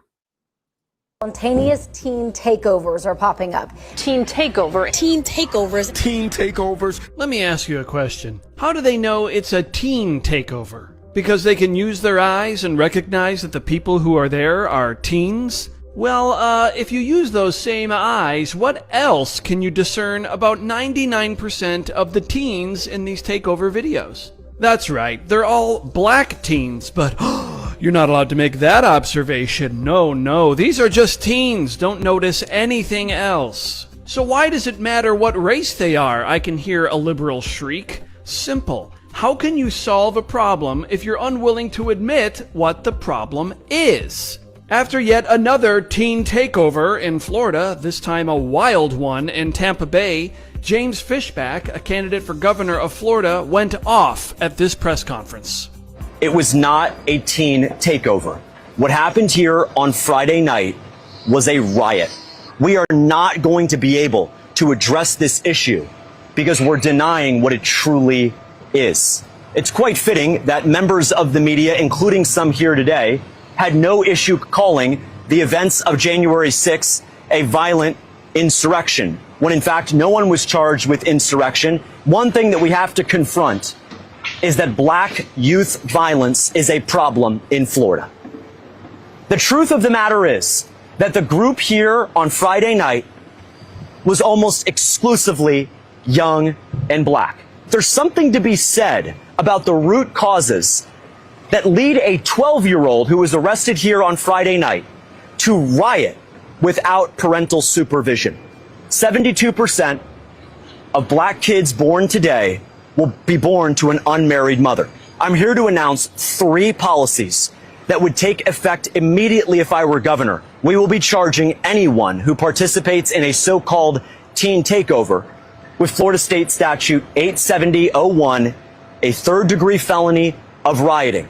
I'm also going to instruct state attorneys, including right here in the 13th Judicial Circuit, to make it so that any teen who is charged with aggravated rioting is charged as an adult. Number 2, we're going to stand up a social media youth disruption unit tasked by the Florida Department of Law Enforcement in my first month as governor to lawfully and constitutionally monitor incitement and threats of riots like the one took place here, to disrupt them before they begin, and that includes me as governor activating the Florida National Guard.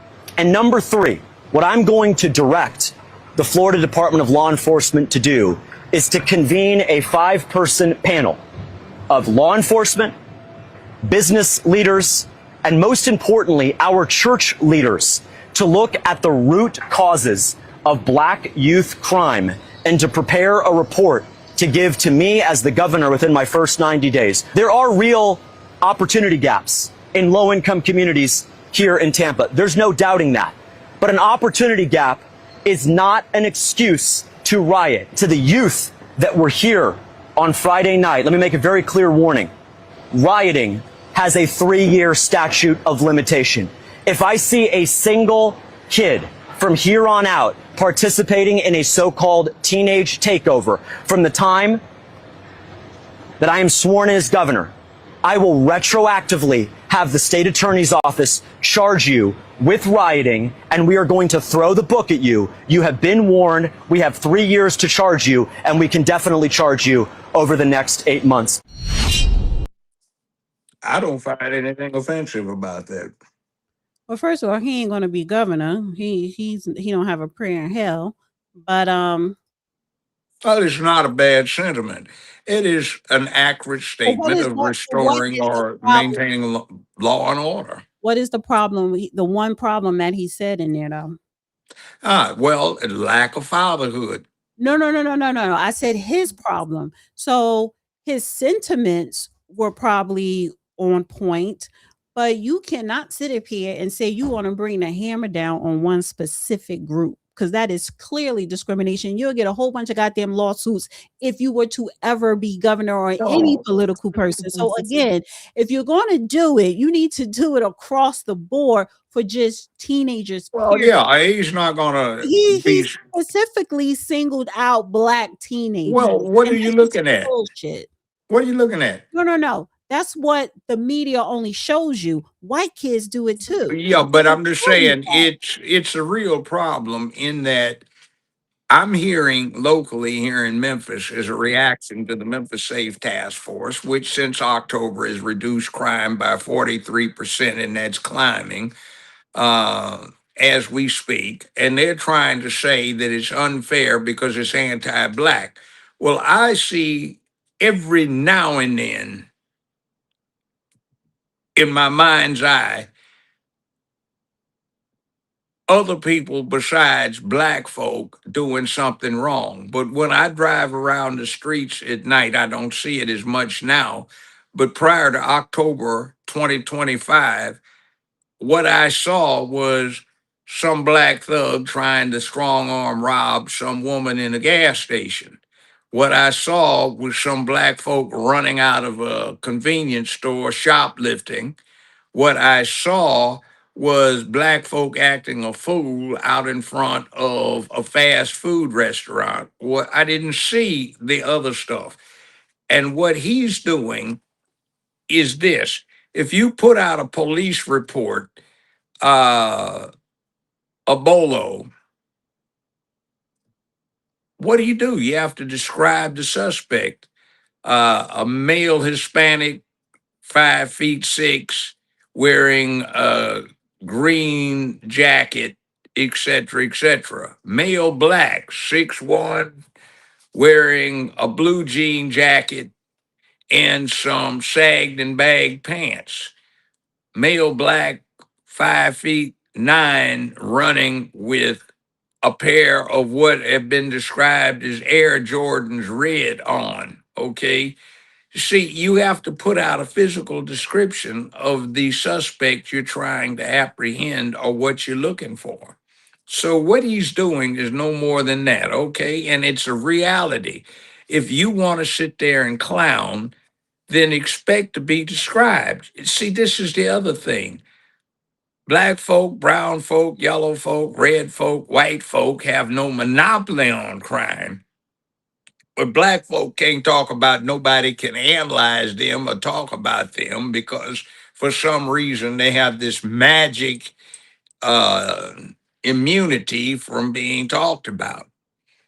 So we talk about the Chinese and what's going on between Trump and Xi Jinping over in China.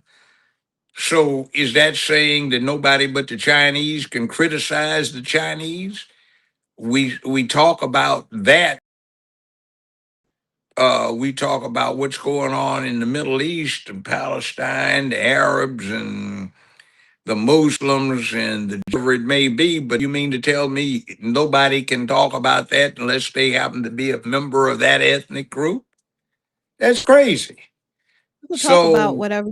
Here's the thing: you I could talk just about say whatever you sauce want to for the talk goose about. and And let sauce me for the say gander. something. Get ready You could for it. talk And by the about. way, I'm sorry. Can you hear me? Can you hear me? Okay, no, let I me just say. heard you. All right, so you could talk about whatever you want to talk about. Ain't nobody saying you can't talk about whatever.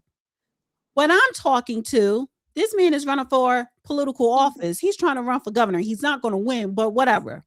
But when you have people, whether you are a mayor or governor, it doesn't matter. Whether you are law enforcement, councilman, even in legislation, you cannot create a law and designate it to one race.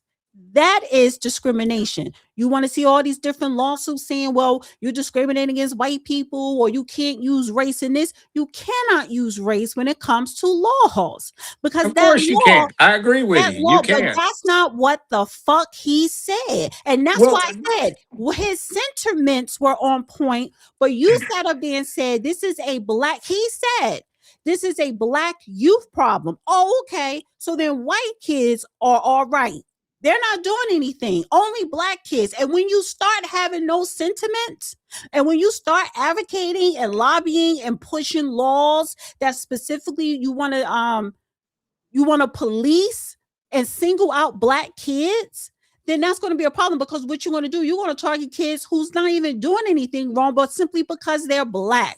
That is discriminatory. And this is why people in positions such as he is in, running for public office, need to be very careful and more educated with the language that they use. Now, I want to play another clip. Well, hold on. One little point on I'm not that. finished yet. Let me just say this. The next clip that I play, the U.S. Attorney General for D.C., Janine Pirro, I think I'm saying I her met name her. right. We did a couple of Right, commercials together years ago. her language. And so, and I know there are white people that watch this show or whatever. I do get on you fucking white people, because no, you're not a victim. You never was a victim here in this country, number one. Number two, you do have an issue. Everybody has a bigotry within us. Black people do too. We all have our little bigotry moments.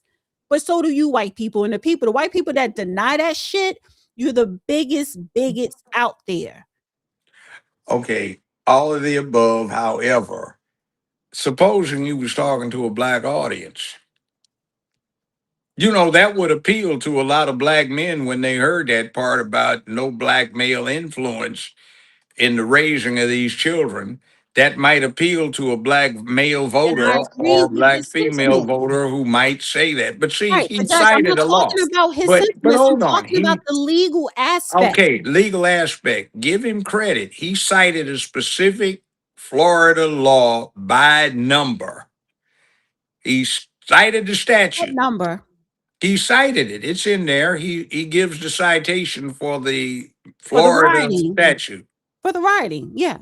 Okay, now that means he's applying a law that's on the books. He's not So asking he's for only going to another one. apply it to black No, teens. he can't, But that's what he because said. That's what I'm saying. He Florida's needs to be careful with his language. no, he can't do it because he's not going to be the actual person that goes out and says you're under arrest. I know, but What when happens you is, have a man in charge, okay, a governor, hold on. let me say this. If he were to be governor, and every word that come out of your mouth when you come to these teen takeovers or teens going wild, if it's black, well, this law that doesn't say black, but your mouth says black, but the law enforcement officers that's going to be arresting the teens, they're going to be specifically targeting black.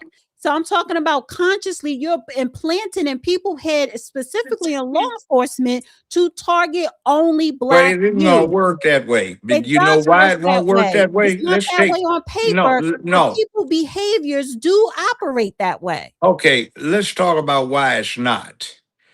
Miami Police Department. It's got an extremely high percentage of black officers, much higher than the percentage of black folk in the population. Why? Because there have been some historic problems that black officers solve better than anybody else. Look at what happened with Trayvon Martin and Zimmerman. Anderson Cooper and Crump didn't want Trayvon's mother to reveal the fact that Trayvon's ambition was to become a detective, just like his dad, who was a sergeant detective for Miami, and just like his grandfather, who at the time the death occurred was an active lieutenant detective for Miami. You've got a high percentage of black folk, Cubanos, and everybody else, Puerto Ricans in Miami who are police. The same thing with Fort Lauderdale, the same thing with Orlando. So what you're going to do is the people that will be enforcing this are not going to be a segregated unit where it is almost invariably like something back in the early 60s where it's all white. You're going to have a very highly uh,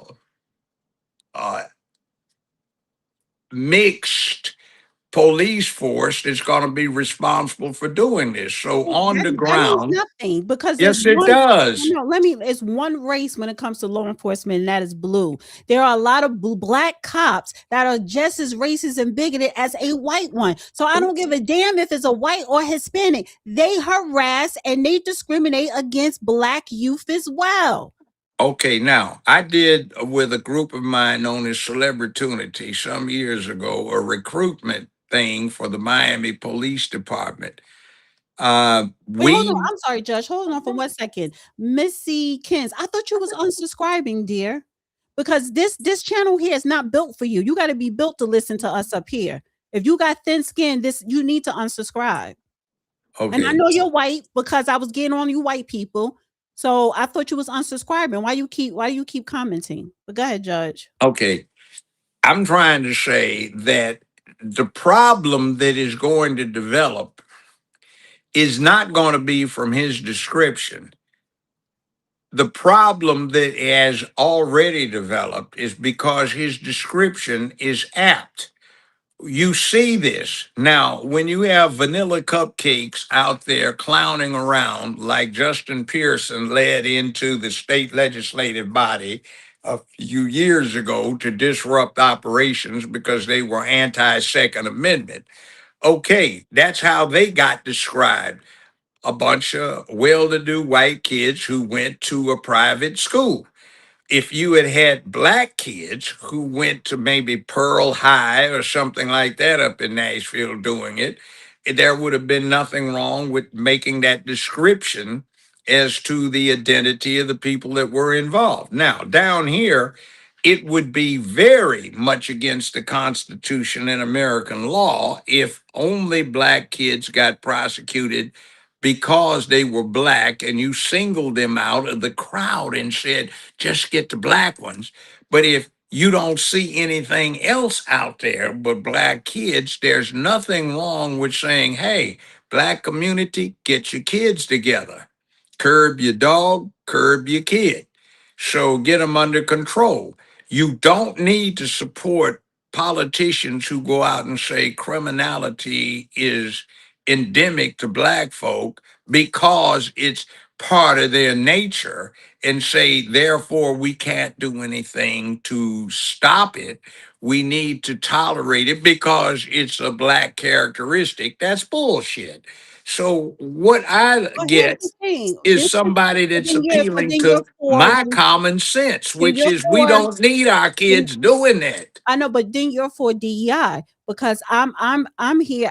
This is why I voted for Trump because you got to take race out of it. This is not about race. It's not about a gender. It's Okay, not about your I agree with sexuality. that. It's not about race. So if I it's not agree with about that. race, that 4 out of fishnet fool in Florida who is don't have a prayer in hell because you will have a black governor in Florida, right? Not him. But anyway, and this is why I don't respect politicians. Number one, I don't care what party. I don't respect you. You're all liars, right? You supposed to be Not working for me. everybody. I don't give a fuck. They're all liars. So if you're not a statesman, you're a politician, you're a liar and you're a cheat. But anyway, you work for me, I don't work for you. But the point that I want to make here is a lot of these people who are low in the polls, who just want some attention, they're going to say little trigger words, gaslight. They're going to make it about race. And this is why I voted for the Trump administration because take race off the table, and when you take it off the table, you will actually see less discrimination, more equality, because teens across this nation, when you go into predominantly Midwest white neighborhoods, or whether it's in California or whether it's on the East Coast, they have a lot of problems. They are killing, they are getting high, they are doing a lot of things. They are rioting, they are fighting too. But the press, the media, which is evil and racist on its own, whatever, they just want sensationalism. And ever since the beginning of time where we could imagine, they always going to always display black people, especially black youth, negatively, as if the problem of teens, and then the face is going to be somebody black, right? As if white kids don't have a problem. So the problem here, taking race off the table, teenagers in America today, they are going down the wrong path. All of them across the board. Okay, And but that's the the point fact. is, how many Asian kids do you see in these pictures? None. Okay, how come you don't see any Well, here's why. Native American kids in these Why? pictures? Here's the question. Why are the news outlets not going to the Asian communities and exposing what's going on, not Well, going to the not going to the white communities exposing what's going on. Mind you, this is still a segregated country to where a majority of black people all live together, majority of Asians, majority of white people kind of live separately. So again, why are the news outlet not going to the other communities to expose what those teenagers are doing? well, the problem is nobody's complaining. Nobody wasn't complaining because you got the flashlight on black people, and it's like, okay, now No, I let's go do mean, something for this problem here. I But live people, in. no, people do complain. Again, I'm talking about the media. The only reason why we know about this is because of the media. So the media never highlights the problem that is happening in white America, But I live in Memphis. unless they're committing a racist act or something. I live in Memphis, Shelby County. I don't see anything when it comes to criminality on the streets but black folk. I mean, every now and then I see some drunk white kid out acting a fool. Every now and then. And they certainly get arrested in areas where they are predominant, Collierville, Bartlett, Cordova in some places, though that's no longer the case, Oh, I Germantown. see white people committing crimes all the time. I mean, Well, but I live at. I don't see as high a percentage. I mean, I do. Arlington, I've driven through Arlington. I see clowning, drunkenness. I see boisterous, crazy acting stuff, but I don't see what I see in Memphis. So if I'm talking to somebody in Memphis about stopping crime, I'm not talking about some white kids coming in from Germantown to clown down on 3rd Street. They don't want to go down there. But what I do see is black kids acting a fool who ought to be at home. They aren't doing their homework. Their parents don't know where they are. They didn't raise them so that they could exercise control. And what happens is I see chaos. I see the opportunity to stop that. I see that parents go dress up in dashikis and take the kids to Paradiso movie theater to watch Black Panther, buying the tickets 2 weeks in advance, so 30 of them go at a time. I see the same people who are doing this supporting a Hollywood entertainment industry that portrays and glorifies this kind of thing as acceptable. I see some black folk who have neglected the opportunity to study, to work hard, to get promoted. I see them getting a little ramped off of this because it looks like black folk are taking control. I know some black folk that say, yeah, they need to get back at the white man. And it's like, but do you realize what that does when that also makes it hard for you to go to the laundromat, for you to go to the grocery store because they closed down from endemic shoplifting, for you to sit there and go pump gas at a convenience store filling or gas station. Don't you see the connection when your politicians that you vote into office don't do a damn thing for you? They just use the fable they're feeding you to do it for somebody else. So yes, I do see those things because I am black and my concern is black America. If Yeah, I'm well, white, my oh concern is no, all of America. no, it's not. So right here, if you are white, your concern is white America because of proximity where you live at. If you live in a mixed area, yes, your concern is going to be still with your group, but also with your community. People are segregated because majority of how America is set up, you have a whole bunch of black people that live together, a whole bunch of Hispanics, a whole bunch of Mexicans here, whether you're Dominican there, white people. So what I'm saying is everything that you just laid out as far as crime, as far as education, yes, I can agree that things like that are going on in black communities, but those same things are going on in poor white communities. The press is never there. They are actually being neglected. Now, if you go to because I'm in the Midwest, so it's a lot of poor, it's more poor white communities than they are upper class communities and here in the Midwest. So when you go to these white poor communities, they are dropping out of school, they are getting high, they are overdosing off drugs, they are committing crimes, the same crimes that a black person commit. Yes, they are. So when you always sit up here as a public official, have the nerve to do a press conference and just put black, that is what I'm saying. There I have was a problem nobody with. else doing So my this. thing is, first of all, if you don't live amongst black people, I don't need somebody white to come here and tell me what I need to do. Black people need to do what they have to do for their community. You don't need a white man telling you what you need or don't know. And that's not your job. Your job is to legislate. But if your legislation is if your only concern is black youth that are committing crimes, and I'm not saying that they should not be reprimanded. I'm not saying that. But if your focus is saying the problem is the black youth and that's it, and I'm gonna create this and I'm gonna create that and I'm gonna do this, that's poor legislating. So I again, disagree with you respectfully, but and also it's unconstitutional because you are making it about race. And I you cannot. I see your point, Don't but I disagree yeah, with you. but you can't piggyback off that. So what comes with the problem with that is when they had stop and frisk in New York, it was unconstitutional because what they found out is that they was only stopping and frisking black and Hispanics. They were not stopping and frisking anybody white. So Okay, it's now, you know what? unconstitutional. It's unconstitutional because you create these laws that are supposed to help decrease crime, but you're only implementing these laws on one or two specific groups, and you cannot do that. Okay, it's an appearance thing, and that is not appropriate. But here is the what I knew since I was a criminal defense lawyer.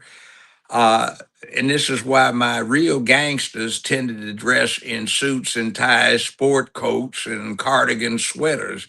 It's like it's awful hard for a cop to say he had probable cause or reasonable suspicion to stop somebody in a suit with a tie on and a briefcase. So if you look like you're about to commit a crime, then you get profiled. Yeah, If you that's look like crazy. you, I know, but the point is that's why real gangsters don't run around looking like thugs. They look like ordinary people, so they blend in. It's camouflage. So I I'm used not to hold on. talking I used to about tell. wait, I no, used. 1 second, Judge. I'm not, and this is just for time purposes. I'm not talking about society. I'm talking about I the got that. politicians and legislation and the I laws. got that. Because you're But absolutely right. They do the, profile. And that's what makes law enforcement so fucking stupid. And this is why crime is never going to decrease. And that's very much intentional because well, you sit up here and you think the black guy with the dreadlocks and his pants sagging that he's a criminal. But you know what? You know who really got the drugs in the car when you see a white woman driving, when you see an old white person, or if you see a white man in a suit. They're the ones that really got the drugs in the fucking car. okay, But all you won't races, never know all because you want to ethnic let them groups, go. all ethnic groups commit crime. We talked about the Indians being at the top of the heap. Look at the crapped out stuff Kamala Harris did uh, under the tutelage of Soros and under his financing that was just flat out criminally wrong to the people of California. All right. It crosses lines.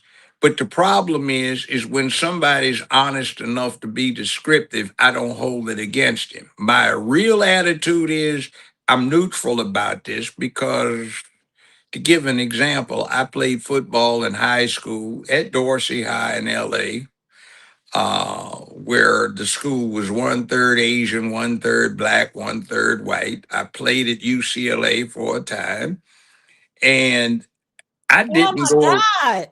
I didn't go around trying to assess who I'd block for or tackle based on what their race was. It was for the team.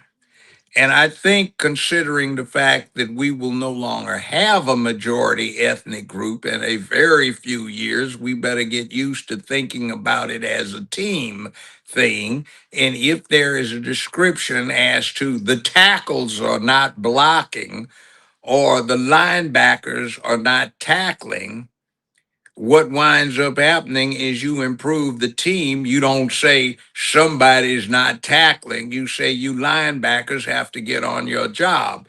You don't say you guards are not pulling properly. You say you guards are not pulling properly. You don't generically say somebody on offense is failing to block. So if you were descriptive about your criticisms, you give somebody a chance to improve. And one of the problems is that the whole thing really is way outside of the police, which are just dealing with the fine points of policing an area, like you clean up the small debris when you police a park, or you police the grounds if you're in the military. The primary function of law and order is the family. And when the family sits there and legitimates, glorifies, and normalizes criminal conduct, and something's wrong.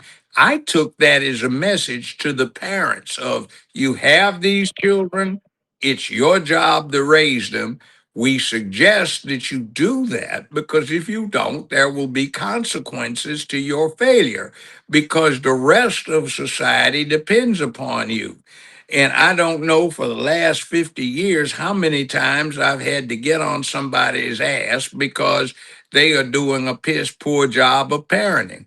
All I right, mean, we gotta everybody, we gotta even the stop you there. best, has I gotta move problems, on. but we got to I do got better. several things on here that we didn't even touch on yet. Okay, let's We're go. having too much. Yeah, we're having too much of a long conversation on the live, and we're talking like we pre-record. Well, I thought we were. Okay. This No, is we're very, live. What's the matter with all right, all right. because Understood. there's one, two, three more, and they're good things. They're good things. So Let's get to them. all right. This I is thought we were recording so you could yeah, edit. no. Yeah, I Okay. still want to edit it. Whether we live or record, I still got to edit. It's just that live always speed you along. Okay, go ahead. All right. What was it here? Okay. Let's get to the real criminals. No, I mean, there's some badass kids, but we got to get to the real criminals here. Alert also in Minnesota, the convicted ringleader of one of the state's biggest fraud schemes is speaking to Fox News from behind bars. Now, she believes that the scam was no surprise to local Democratic leaders, and she's naming names. She spoke to Alexis McAdams. Hi, Alexis. Hey, Dana. Yeah, so everywhere you look in the state of Minnesota, right, there seems to be another fraud scam. So this one involves Amy Bach. She's a Minnesota woman convicted of fraud for taking taxpayer money that was meant to feed hungry kids. But listen to this. Bach tells me the real issue here is the state of Minnesota, which she says kept giving scammers your taxpayer money even after they were flagged as fraudsters. I have to believe that the governor's office and Keith Ellison's office were aware of this. They've said they were involved in helping the FBI. They've said they were made aware, but apparently I'm scary, so they couldn't do anything. So Bach ran this nonprofit called Feeding Our Future. You might have heard of it. It was one of dozens convicted in this $250 million scam. You can see her mugshot there. Prosecutors say this group set up sham restaurants. They pretended they were making these meals. They got paid by the state for those meals, but they just pocketed the cash. Bach, who's looking at 30 years behind bars, tells me the state signed off on those businesses, not her. It all went through a process. They were all approved. They were all paid by the state, yet all the fingers are being pointed at me. And it's not just Bach. Whistleblowers told a congressional committee Minnesota Governor Tim Walz and Attorney General Keith Ellison there ignored warnings for years as millions of dollars and millions were stolen on their watch. Congress is investigating a long list of massive fraud schemes in the state. It's hard to keep up. Prosecutors say it's led to at least $9 billion in fraud, Dana, and counting. Congress also asking why the Attorney General there would meet with a group of Somali fraudsters, which were under FBI investigation in 2021. The group can be heard in an audio clip given to us by Bach's lawyer offering to donate to his campaign if he can help them get their funding flowing again. Ellison denies any wrongdoing here. He slammed Bach in a statement to Fox, calling her a liar, a manipulator, adding now she's on a media tour to deflect her guilt onto others instead of finally taking responsibility for this fraud scheme that she ran. So we reached out to Governor Walz too, Dana. He didn't get back to us. House Republicans say it's just getting started. They want to subpoena Walz and Ellison because they say they're responsible for ripping off American taxpayers. Okay. Let's analyze that. You were, as you say, black folk aren't the only ones that commit crime. But what have I been saying? I'm sure this reaches all the way to the governor's office. And I'm sure it involves the attorney general, just like it did in California. Some years ago, George Soros and his One West Bank were the primary villains in California in mortgage foreclosure fraud. His company, One West Bank, along with its CEO, Mnuchin, was subject to more than 5,200 separate indictment counts returned by just about every county in the state of California, and he financed Kamala Harris to become the district attorney for San Francisco, and then financed her to become attorney general for the state of California.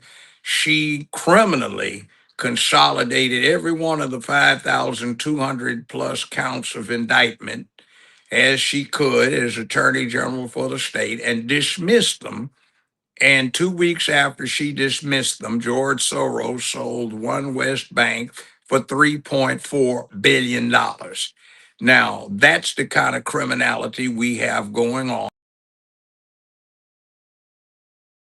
It never fails. He could be in the middle of making a great points, like grooving. We grooving here, and somebody calls.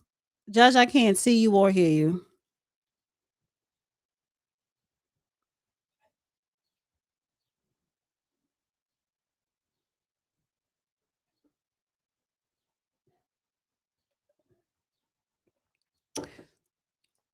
And this is what I mean by bigoted. Someone who's bigoted and white and bigoted. Bitch, I'm self-employed. I don't get hired. I hire people myself. So you don't hire me. I would never hire Dana. And see, that's your stupidity to think that I need a job from your ass. And that's how people see us. As if you're some white savior. You want to give me a job. No, I create my own job. I create my own lane. I have my own business. Bitch, you don't lost your mind. You will never hire me. Bitch, I don't need you to hire me. Self-made. And shout out to everybody that do clock in, because I clocked in for corporate for 20 years. Corporate.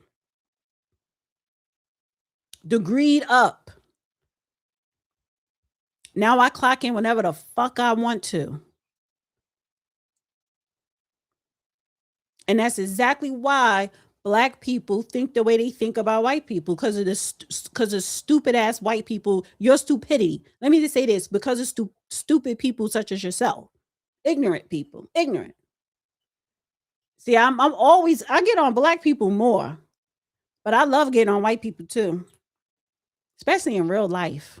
And this is the matrix. In the real world, oh, I be waiting for a white person to come out their mouth sideways, but they never do. Like they do watch their tone. Because if you did, honey, I will cuss you out from here to Timbuktu.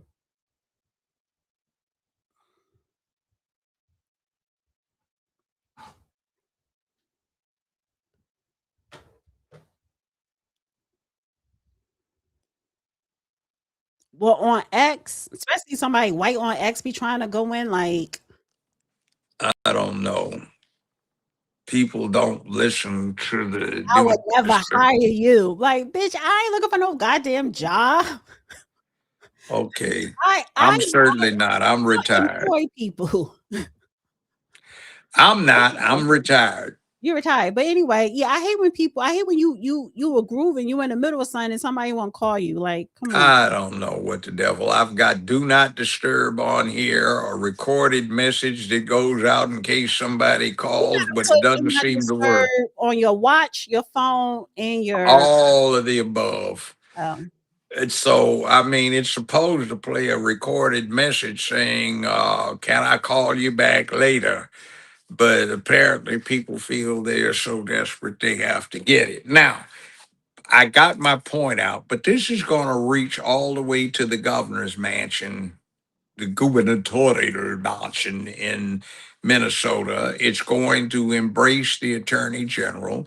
I just showed how George Soros got to somebody that was a vice president of the United States and how the corruption spread that way.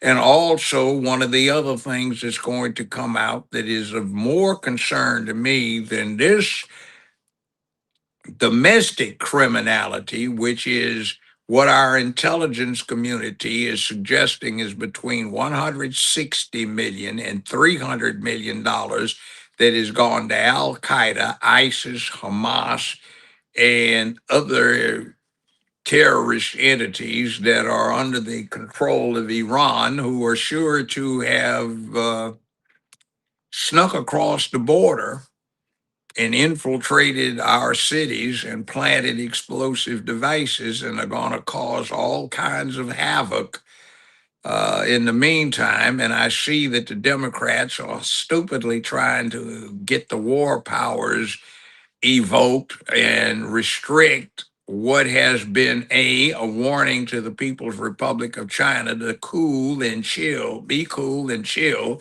so we don't create a very nasty incident with Taiwan, so that we get Iran backed into a corner where they'll just have to put all of the stuff on the ground and say, we give, and get things straightened out. So they want to do this because they're so selfishly focused on getting more people into California, New York, New Jersey, Illinois, Michigan, etc., so that they won't lose representation in the House for 2030. At least 6 congressional positions, not just switch to Republican, but to lose those positions for those states so that they will have their influence to get their little social agendas that say black folk are criminals, so we should not focus on crime because we don't want to be racist. That kind of thing is what they'll lose, or their rainbow cult bit where they're trying to propagandize and brainwash our children.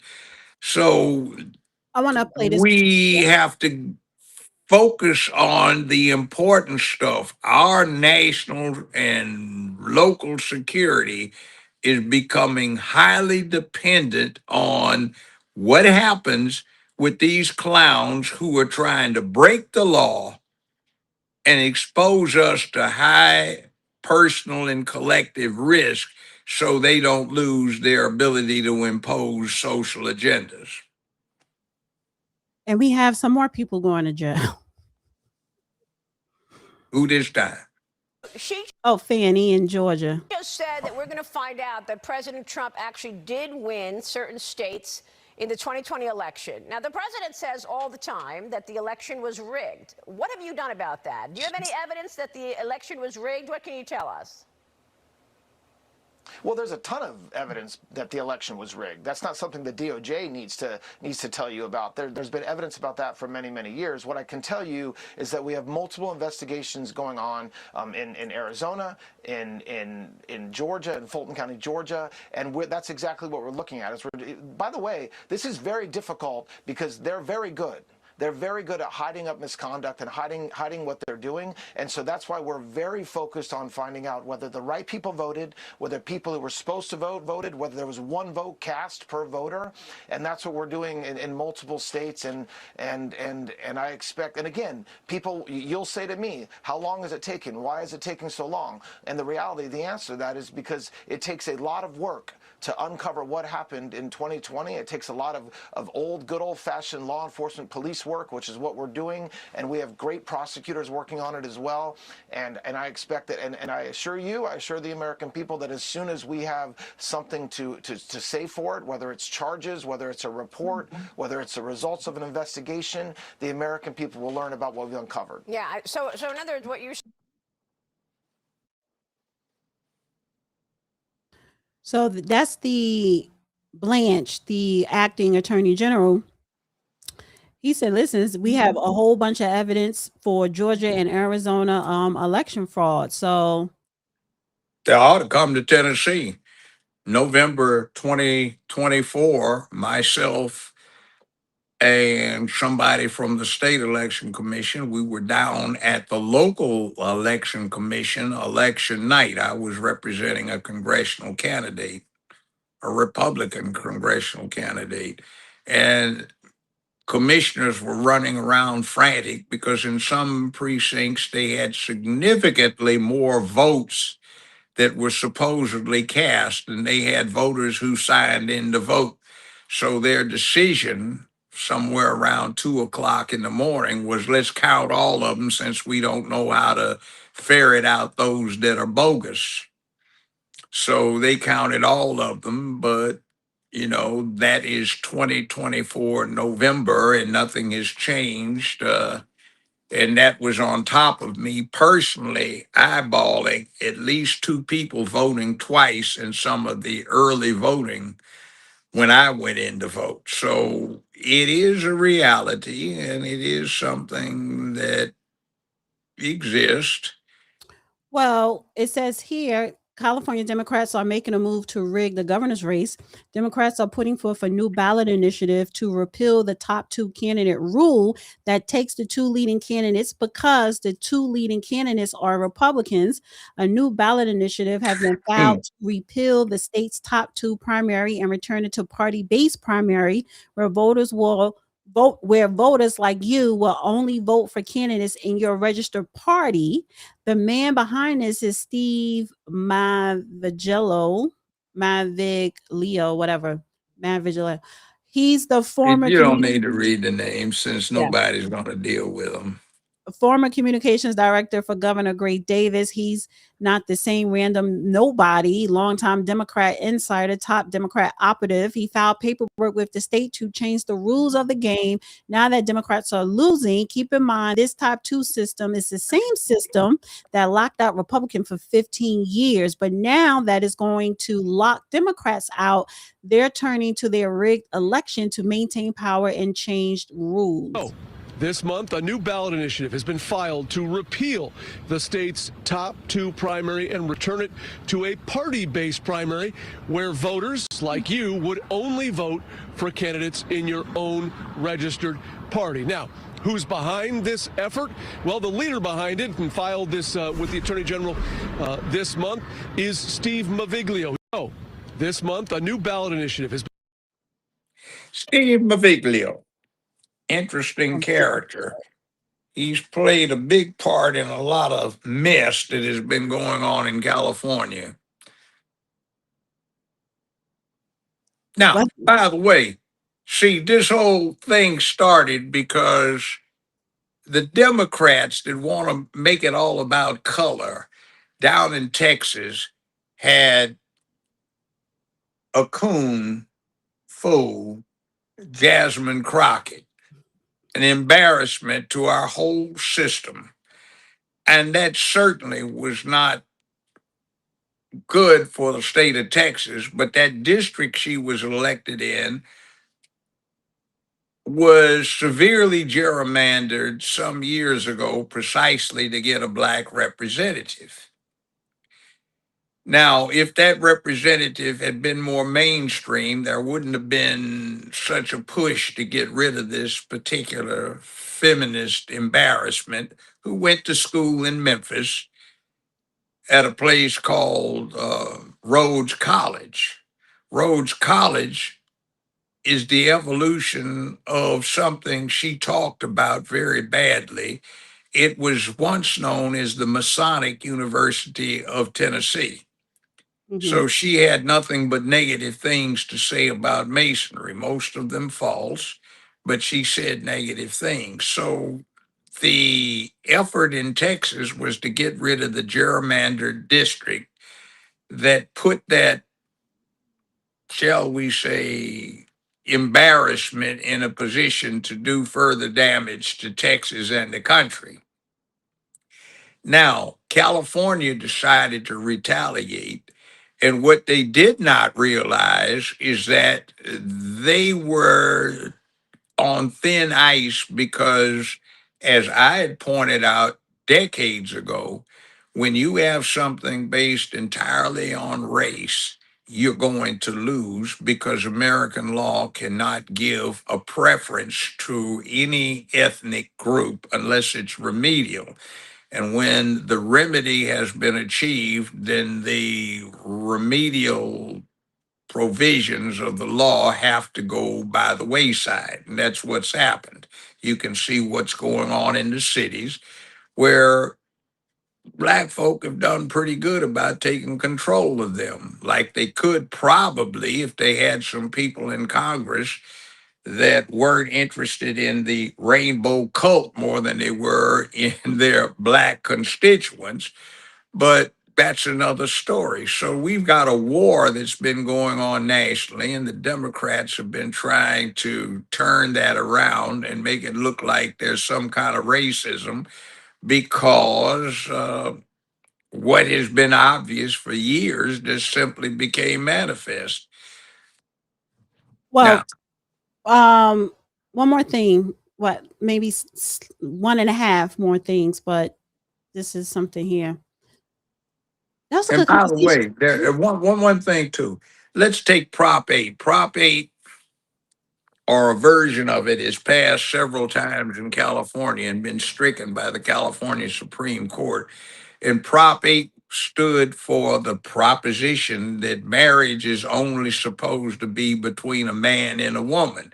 So believe it or not, California, the last time they had this, passed it by 62% to somewhere around 31, 32, with some undecided, well, not undecided, 62 to 38% margin, believe it or not, California, and it got stricken. Now, the other thing that is interesting as the background of California is 56% of the population in California is identified as Hispanic. Now, what do you think is going to happen to the 44% that consist of whites, Asians, Native Americans, and black folk?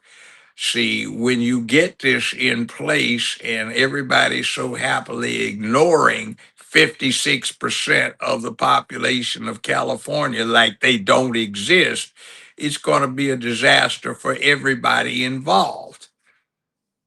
Yeah. Okay. So So, I want to yeah. go to here. I found this very interesting because I definitely want your opinion on this. So this is David Banner. He's a former rapper turned businessman. And this is what he had to say about segregation, integration, and the civil rights in MLK. It's about 4 minutes.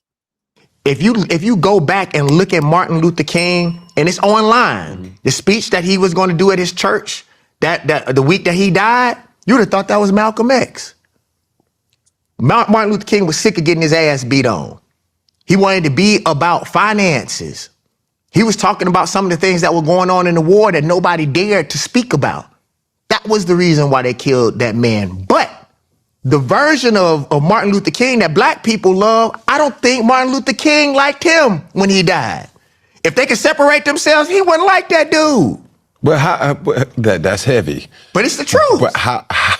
He told Harry Belafonte, I think I have integrated my people into a burning house. That's basically telling Harry Belafonte everything that I built my life on is a lie. He said that. David Banner didn't say that. And I think if you ask his kids, they would tell you that. It's just harsh to realize that we've been duped, bro.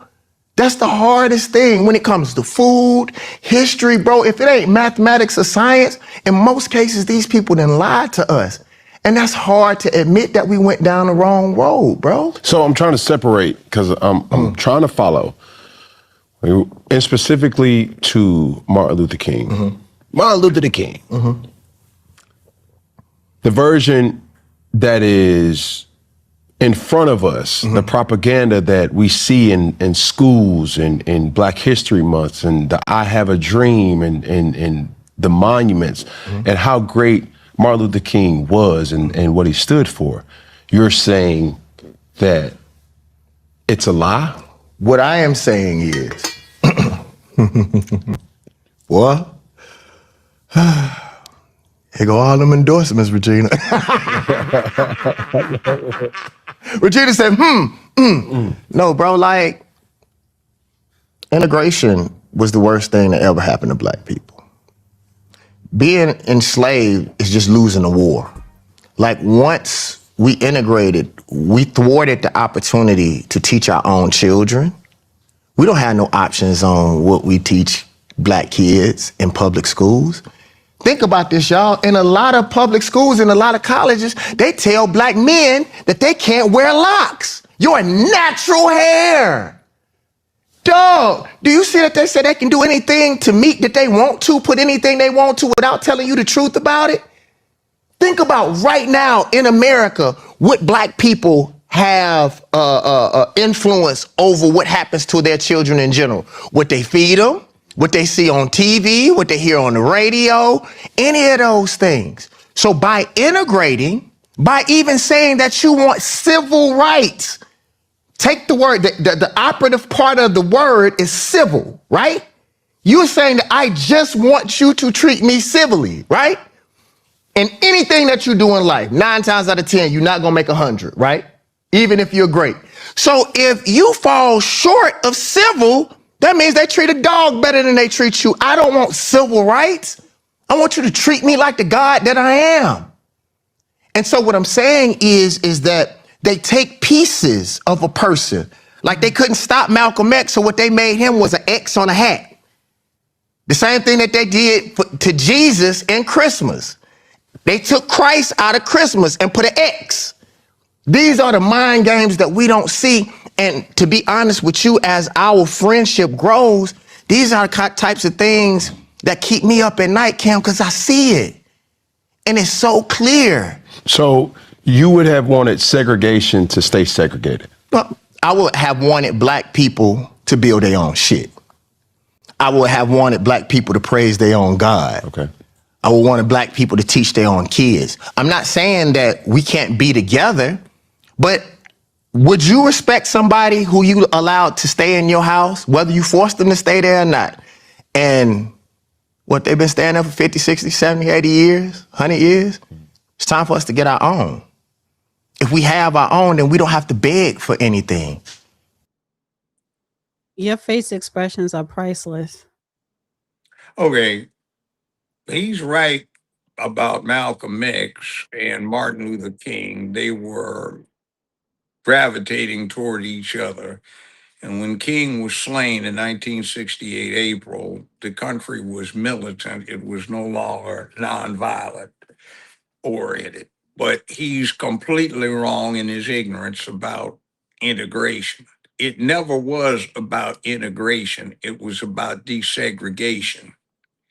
If you go to a park now, a big park, you will see signs, dogs must be on leash.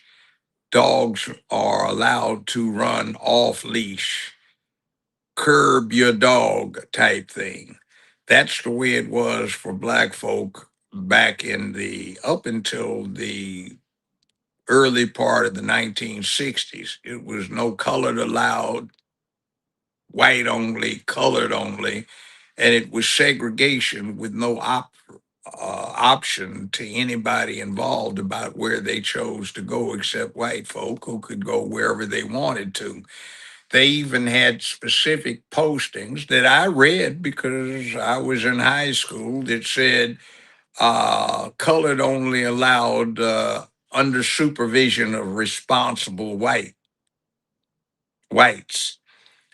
Inglewood, California, which is in Los Angeles, is now black, but I remember in the early 60s, black folk did not go through Inglewood after dark unless you were in a suit. You were an obvious student at one of the collegiate institutions in the area, or you could prove you worked for somebody white. You just did not go in Inglewood. Things have changed. So the idea of being involuntarily segregated like you were a dog was a repugnant thing that needed to be changed. If you integrated, that was at your option. and that was your choice. And he's saying that it's a bad one, but the problem is that most of what is negative is because of the insular circumstances of Black communities. I remember back in the late mid 1960s, a brother of mine, now the late Dr. Clifford Stewart of Los Angeles, a foremost martial arts master and scholar, we were interviewing in Nickerson Gardens, which is a project in the LA area. And we were talking to people, and individuals were saying, "Brother, what do I have to do to get into this college? Are you serious about this? We can get you in and we can get you a job or work situation or financial assistance so you could go to college." In those days, state universities, colleges, and city colleges in California had no tuition. So we got them in. And I remember one sister who wound up getting a PhD, and she did a lot for the Black community in Los Angeles and in California before she died of breast cancer. I remember another guy who got his PhD who came in to interview with us, who did a lot for Black folk in Southern California generally until he died of a heart attack, and he was a well-to-do businessman at the time. I remember another somebody that came in and said, "Look, y'all, I don't want to be here. My social worker told me I had to come talk to you if I wanted to keep my check. I ain't got time to deal with this BS. Here, sign off on my thing." We refused. Well, we kept track of her, and she wound up getting shot to death in a holdup with her oldest son and one of her brothers as they were trying to hold up a liquor store in Los Angeles, and they got shot to death by the proprietor. And she had a total of 16 children that she had, and every single one of the guys went to did penitentiary time, except those who died violently. And I think all but two of her daughters overdosed on heavy drugs, and other two are in the penitentiaries for shooting and or killing somebody. So she was an abject failure. But you see, what happened is all of these people who had something going for them left the hood because they didn't have to stay there. They had opportunities and they took it. And the ones that stayed tended to be the ones that couldn't get out of a situation where the job markets were wide open, the schools were wide open. You could do anything you wanted to do, but they chose to stay in a negative situation. And what they did is they became enhanced and glorified by the entertainment, news, and communications industries, and that was Black exploitation, where it became for the start of a 50-year run on taking dysfunction, wrong, criminality, and glorifying them. So instead of making the Black folk who left this situation something to emulate, they picked the pimps, whores, robbers, drug dealers, murderers, thugs, gangsters, and they put that up as something for Black folk to emulate. And that is one of the reasons I have the attitude that I did about what that gubernatorial candidate in Florida said, because I saw this develop from the late 1960s through promise into a devolution into disaster, when glorification of dysfunction, criminality, wrongdoing wrong-mindedness became the go-to hustle, and I saw Tom Bradley's, I saw Dinkins, I saw what you had in Chicago, I saw what you had in Atlanta devolve into a narcissistic mess where common sense was thrown out of the window, dysfunction, ineptitude, stupidity, and ignorance, courage, bravery, morality, dignity, and respect for order were thrown out of the window to model oneself on the dysfunction that Hollywood and the music industry were fostering on the black public, so that now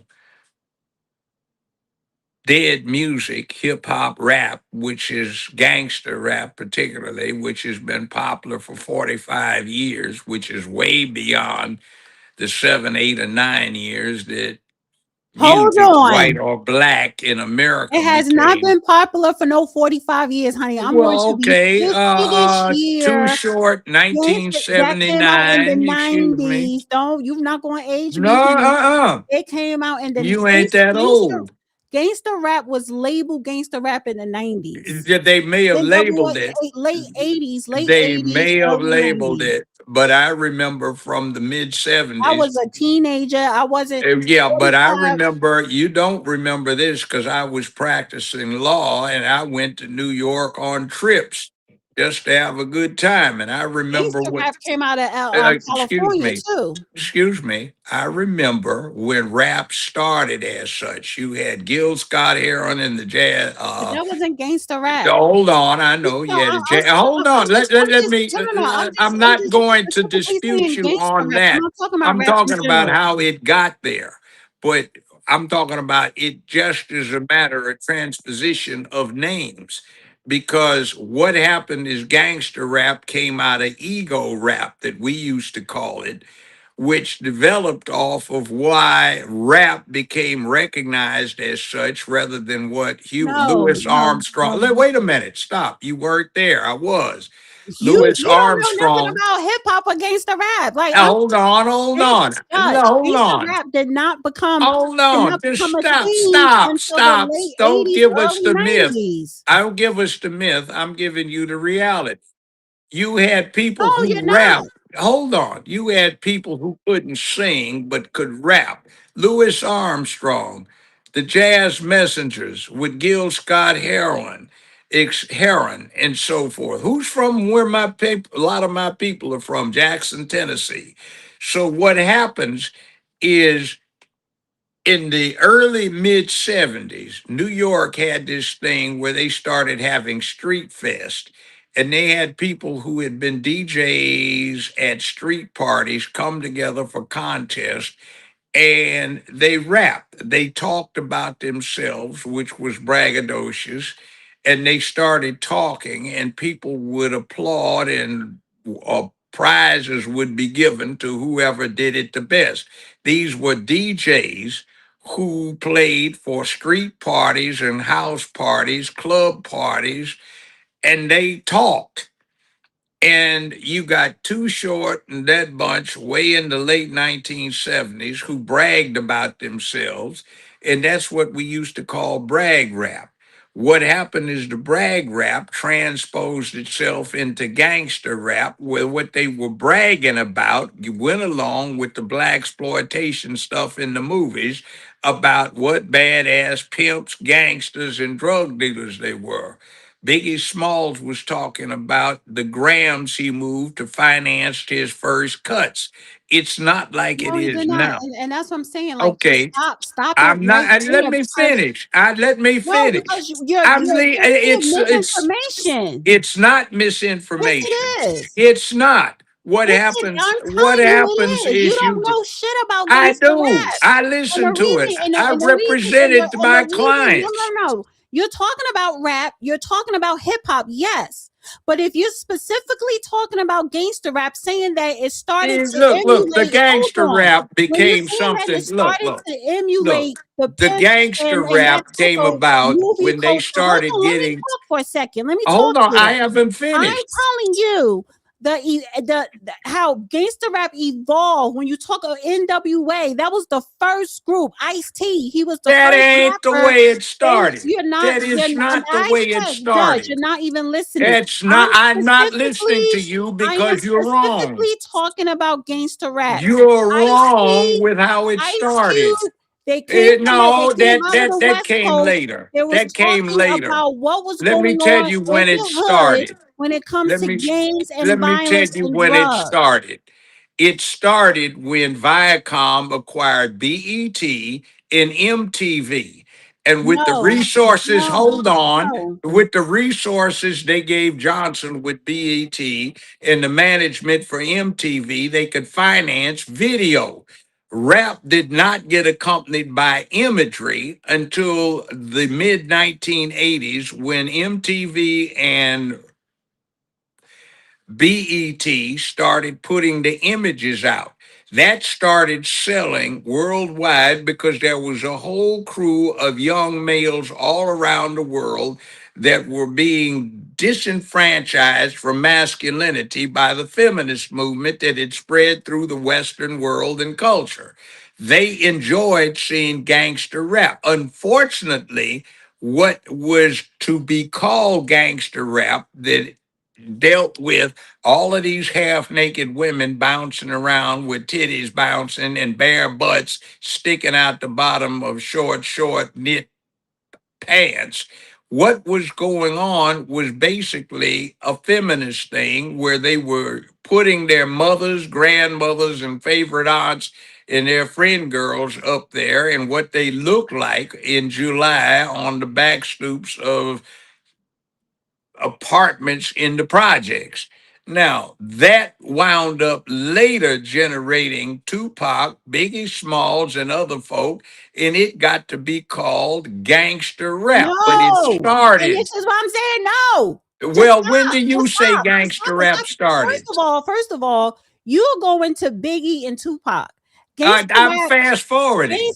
gangster rap was already popular before Tupac, I before got you, Biggie. but You they can't even hold. become No, the no, no. Let me talk because you talked okay. a very long time and I did not interrupt you. I'm giving a history lesson. You can't even name one gangster rap group from in the beginning of it or a rapper. You can't name it. And the reason why you can't name it, this is why you don't know anything about I know it. I invested in a the recording origins, studio. of gangster I rap. invested Who were in. the first artists? I Who dropped the first I album? invested. Before gangster rap was even a category of gangster rap? You can't even tell me the first group or rapper that was rapping like that because you don't know.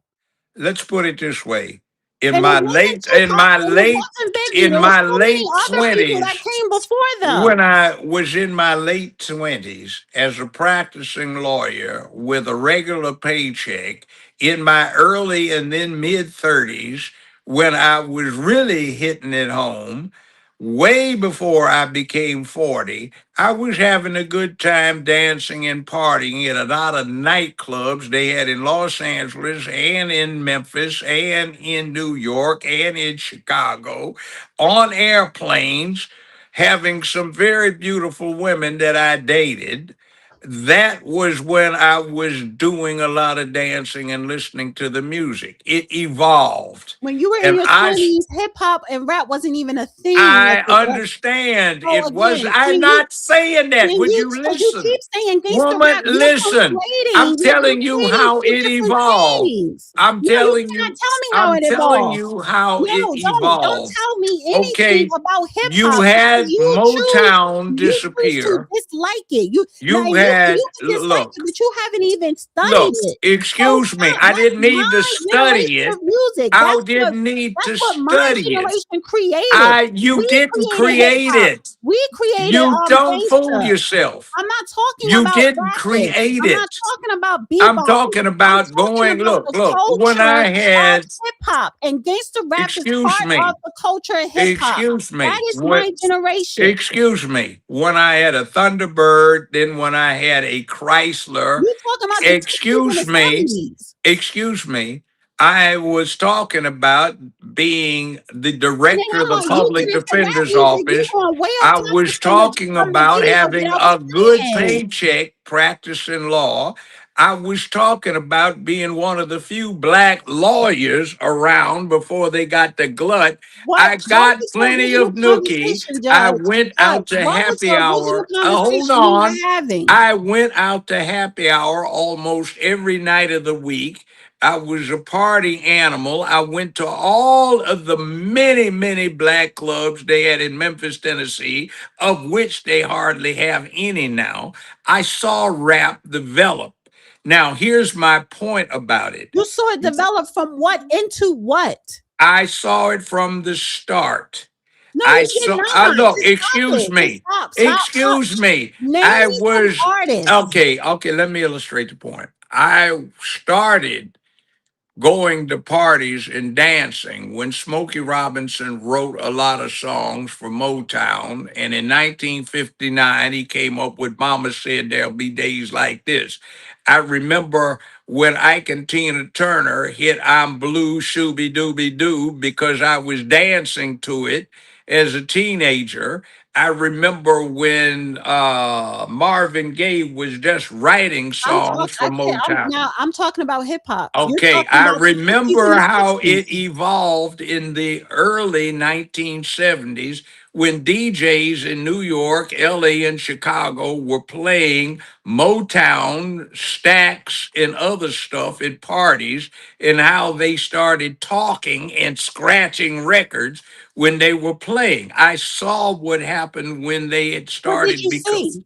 I saw it. I What danced did to you it. see? It doesn't make any difference Did you what the see names any? are. Did you see the Hell, actual artists? stop, Can you stop, name some stop, of the stop, artists? stop, Because stop. no, remember this: in New York specifically, but even throughout the nation in the Okay. 70s, that was the disco era. So Okay, we so didn't they moved. bullshit disco. Hold on. They Black folk moved didn't from dance the goddamn disco. Motown and the boot shoe We wop looked bebop at disco into and laughed disco. about it. That We the didn't 70s was dance the to disco disco. era. Did you We forget about didn't that? How dance to can you go to disco. clubs? How can you have We went to did clubs? not do Let me disco in finish. black Let me clubs. finish. How did you said you went to clubs in the 70s? That was the disco era. Well, no, it wasn't for Yes, it black was. folks. What is wrong with you? You were You just never went to Studio born. 54? You were just no. We didn't do that Yes, shit. you We did. looked You at it and didn't. we laughed You at it. didn't. We Everybody else laughed at did. it. We No, laughed at honey, it. you didn't Okay, go. right now. You didn't Okay, go. okay, right Everybody went. now. My Okay, let me give you parents an went. example of what So you're you talking about. didn't go. No, Okay, you yeah, weren't we did. there. You I were not was there, there. Judge. We You didn't wasn't there. dance You disco. were not there We in didn't disco. dance No, disco no, no, no, no. in This the conversation, honey, 1970s. this conversation is In the over. This 1970s, Chicago conversation was is still over. doing the old shy This time walk, conversation is the over. bop. You weren't there. You ain't go to no real I did. clubs because the We didn't 70s, do disco. before I was born That and was after too I was born in white. 76. I That was was born in too hold on. white. I was born in 76. When 1976, we my didn't mother do gave birth to me in disco. 76, Studio 54 We didn't opened up do in disco. 1977. 6 months Studio later, and she was 54 was there. not a The black disco era club. was It was on and a white popping. club. The hip hop didn't come into the origins of Excuse hip me. hop didn't come into the Excuse 80s. me. We Gangster didn't rap coming out of the do West Coast that. didn't come into We late didn't 80s, do 88, that. 89. That was We before didn't do Tupac and that. Biggie. You We weren't didn't there. do You don't that. like it. You We never even didn't studied it. do You never even tried to disco. understand it, whether you like it or not. You So I don't don't know get where it. you were at in the You were 70s. dealing with a You myth. weren't in no goddamn Black clubs because folk the 70s didn't was go to all about the disco disco. clubs. We didn't go to disco. That was lame. We didn't do Beatles and the Rolling Stones. Now, you're wrong. I can't hear you. I can't hear Keep you. talking. I gotta just keep talking. Okay, problem is that black folk did not do disco unless you were lame. You did not go do Jimi Hendrix. We thought he was lame. He dressed like a white guy. And we didn't listen to that. Now it's supposed to be a black thing. We listen to Motown, we listen to Stax, we listen to a lot of things. We saw what happened when people started to make black music popular. So it gets to the point now you hear it in restaurants and in elevators, whereas before, if you traveled across the United States, the only place you could find stuff was like WDIA, WLOK in Memphis, or the two black radio stations they had in Los Angeles, California, or the one or two WVON in Chicago and places like that. Black folk didn't do that kind of music that you're talking about. We did something else and we didn't like to listen to it. So I saw what happened when it started changing. The point of the exercise is that if you analyze music, white and black, anything else, in the history of the United States, there was about a 7 to 9 year period where something stayed popular. Uh, if you're talking white rock and roll, you're talking about white disco. Uh, Period where it was the thing to do was 7 to 9 years. But what we have had is rap of one form or the other has been popular in the major music or stuff you could put on a player and play for almost, well, 45, 46, 47, 48 years. It's long, and the reason it has lasted for that extended period is because it sells well all around the world. Berlin, Tokyo, Moscow, Beijing, to an extent, though it was discouraged, Pretoria, South Africa, Nairobi, Kenya, you name it, Paris, London. Hip hop became something that sold well because it gave young males around the world, whether they're in Sydney or London, the opportunity to see masculine imagery, or at least that's the way All right, they you took went, and it. that's what I'm saying. You go all off subject. You I'm not spoke about all off segregation subject. in that I'm clip, telling you and why I just rap spoke has about Fair lasted so Honey. long. Let me correct you. What? Gangsta Rap Honey ain't come out to the 80s. Rapping, That's 40 years ago. That's what I said. rapping When do and you think the rhyming 1980s the were? late 80s, 88. Okay, well, we take 88. That's almost 40 years ago. If you take 1980, it is No, it no, 46 years ago. I was 12. And I'm gonna Well, use you were 12. I had just turned 30 and but you're I was talking about 60s partying and my butt off. 70s. And What? see, Judge, what you're talking about is rhyming and rap. That always been around before hip hop. Look, My generation, we your generation created thinks hip hop, and disco. it gangster rap came out of hip hop, which was my generation for Okay, different fine. To reasons. me, it is just a label that got put on the same old thing. See, the stuff Oh, we that they gotta end didn't this play show. on the see, We've been up average here for on a 3 hours. okay, look, for And a I typical gotta walk my dog. for fine, I'm about to finish. For a typical radio station that played black music in the 1980s, your average song lasted about a minute and a half. You started having They've been party playing rap music. or gangster Hold in the on, 80s you on the started radio. having party music, which lasted for 3 to 5 minutes at a time, and that became popular. You had black radio stations that were at their height all across the country in the 1980s. That's 40 some years ago. That's a long time. And what wound up happening is, yes, you got the hip hop that spread into rap, but nobody particularly called it that then. That was a name that came later. Now, when you talk about gangster rap, that was popular because by that time, black folk were ideating on being gangsters instead of doctors, lawyers, businessmen, soldiers, cops, teachers, professors, and folk that worked at a good job with a good paycheck under a union.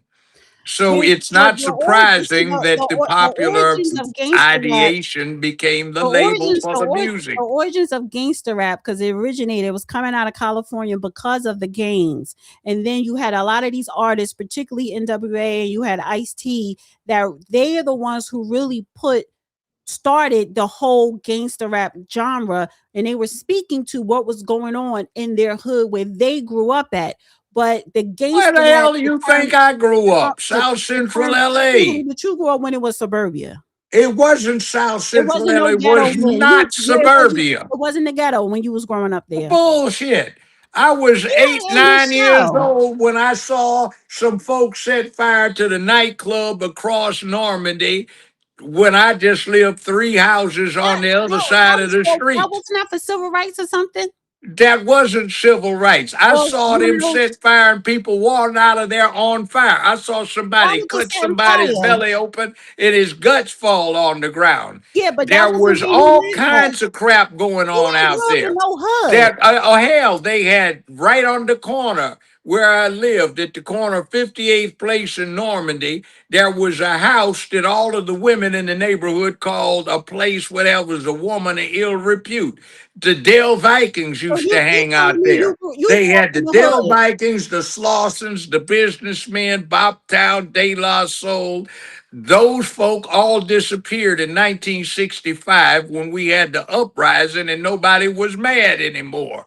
When they had to send in Oh, BMI. I cut you off for a minute. 14,000 I'm sorry. National Guardsmen to take control.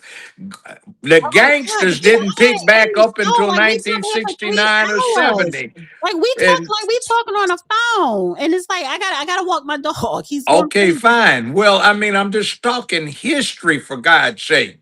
Yeah, You're your talking about history. a time period when No, I you're was talking about your 18 up history, and to, that's fine. Don't talk you're talking about what about my up generation 18 history to started. 35 in my time period. That's when we partied our behinds off. You claim you party, but you don't know nothing about the disco era. We didn't go to the Yes, disco. the fuck you did. Nobody You did. yes, Black people this didn't show is go over with, disco. honey. This show is Nobody went over. disco. Honey, I That will was so call my white. mother. You want me to That call was, my mother? man, it's time to Do party, you man. Let's you all want go me get to high, call? man. Do you want me to Pass call? the Listen, joint, man. Judge. That was Cheech and Chong stuff. Listen. Black folk didn't do that. First of all, I will call my mother up right now because y'all in the same age group. It may be, but she's younger than me, a Well, she lot got younger. 2 years. Stop. No. I'm 68. How old is your daddy? You 72? said you said 68. Yeah, I'm 78, excuse me. How old is your dad? He's 72? 73. That's 5 73. Well, years. that's 5 years younger than me. How That old is don't your got nothing mama? to Is do she with it. older than him? When you was in your 20s, so was Is they. your mama older than your No, they're daddy? the same age, honey. Y'all only 5 years apart, and Well, that made when a you hell was of a in your difference. I'm 20s, they were talking in their 25 20s. versus 20, 30 versus They was 25. still in the And trust me, clubs. when Oh my you're God. 30 and But you're a so now lawyer, you you want got so a 5 lot more years is a money big than when you just difference. went into law school. Hold on. So you gonna say because somebody is a 5 year difference, you Okay, gonna be in well, the let's same put it club? this way. We did not do disco. Yes, you did. You We did. didn't. No, I know you my didn't. posse. We didn't do disco. You didn't do it. I didn't do it. My posse didn't. You The ain't had people no I time went to because high school with because didn't you do was in law disco. school, honey. You ain't had time. Oh, we had time. You Believe just me. didn't do it. We had time. I'm calling my mother up right now, honey, because I Well, asked you her can call her, but black um folk didn't at do Studio disco. That 54. was No, maybe in lame. Tennessee you ain't doing That it, but was y'all was partying lame. our asses off back That then in the was South too. lame. No, That it was was not. lame. We didn't do disco. Where the hell she at? We did other stuff. Now, don't You get your you mama were caught reading up in books. this. We didn't do You disco. were We reading did. books. I did more than read books. I partied. to I Cheech went and to Chong. Get I out went of to here. Stop it. nightclubs every day of the I don't, week. you must have been to even white people with discoing. So I don't know White about. folk She ain't disco, pick it up. not black And ones. mama that she ain't at no Disco goddamn was job. a She white retired, thing, not pick not it a up. black thing. All that up there on stage where somebody was doing all this lame stuff Y'all there. was We didn't partying do your that. asses off in the 70s, sniffing We didn't coke, do all this partying. Y'all ain't had to stuff worry that about was AIDS. disco. Coke wasn't That was John addictive. Travolta. We call that lame. Y'all was partying your ass. We I'm didn't saying do John Saturday Night Travolta Fever, stuff. all that. That That's was all disco lame. stuff. That Sniffing was coke, lame. We drinking didn't do that. alcohol, having unprotected sex with We women didn't was on a do that. pill. Yes, I Well, there's did. nothing you could catch that a shot of penicillin Exactly. So, wouldn't wind up first of all, within it was a couple of right. hours. It was a sexual revolution. Yes, Disco. You we could didn't do cocaine disco. wasn't addictive. We did not do Yes, you disco. did. Yes, We you did. did You Motown didn't. and Stax. You didn't. Well, Everybody none of else us. in the nation Yeah, did. look, I was in Los Angeles when that was happening. We were at the top of the game. Black Student Alliance, Cal State Law, UCLA, a few from USC, LA City College, Long Beach City College, all of this stuff was going on. We had a good time. The frat games out at Cal State LA that went on for 8 weeks. We had a I don't know what happened. Let me ask you a question. In the 70s, weren't you out partying and wasn't disco popular in the 70s? Okay, that was it. That was my father. I don't know what happened to the judge. He went blank. Let me see something here.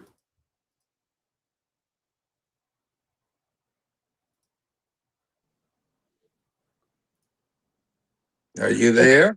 Yeah, you froze up for a minute. I just Well, it called my said, oops, connection lost, yeah, I don't know. attempting to I'm gonna restore. switch streaming. I just called my father. I was like, in the 70s, wasn't disco popular and y'all was dancing disco and partying? He was like, yeah. Well, he may have, but we didn't on the Everybody West Coast. was. See, okay, Whiskey A Go Go Then I got on to walk my Sunset dog. Boulevard We are up way there over, honey. on Boulevard, Whiskey A Go Go, right across from several clubs. Last time I went there, I went to a surprise birthday party for somebody I was dating at the time, Frida Payne, who sang Bring the Boys Home, Band of Gold, etc., etc., Yeah, when etc. you That at was that time, very you supposed to popular do with a folk in the job. NOM and the rest of us. We did not do Oh, disco. I We just were called you 3 listening to times. Diana Ross and the Supremes. And I know Oh, let Sherry me ask you Payne, a who was a question. Supreme. We were In the listening 70s, weren't to you going to Studio 54 in the clubs and wasn't disco popular in the 70s? not for us and the And you was black up in folk. Studio 54 in 77. We didn't go to Studio 54. You Right. might have, All right. Thank but you. That we was it. didn't. That's your mama. We thought Wasn't disco everybody in was your lame. generation partying in clubs in the No, we 70s? didn't go to disco. I'm, I'm asking a question, Ma. Wasn't everybody, wasn't every Yeah, but a lot of black folk didn't go to disco.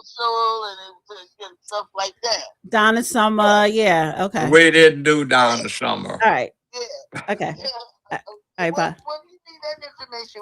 Because I'm doing a show right now, and Judge Joe Brown talking about y'all wasn't doing disco in the 70s. Y'all was too white.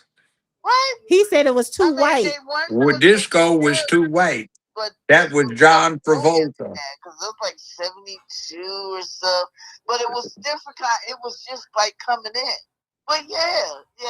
John Travolta was disco. We did not do John Travolta.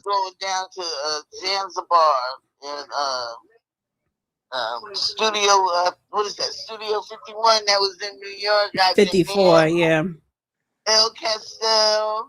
Yeah. I forgot, but all right, I'll call you back. Okay. All right, bye. In LA, we were Yeah, going she was on to. partying her ass off. All you. Oh, yeah, but we did not do disco in Los Angeles, black folk.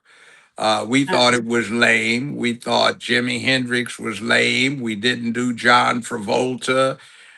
We did party Everybody, at if some you're thinking of places Conrad on Shan, Crenshaw, one particular place on Crenshaw Boulevard. Then there was the Juan one up Rogers and on, Chic, that was disco.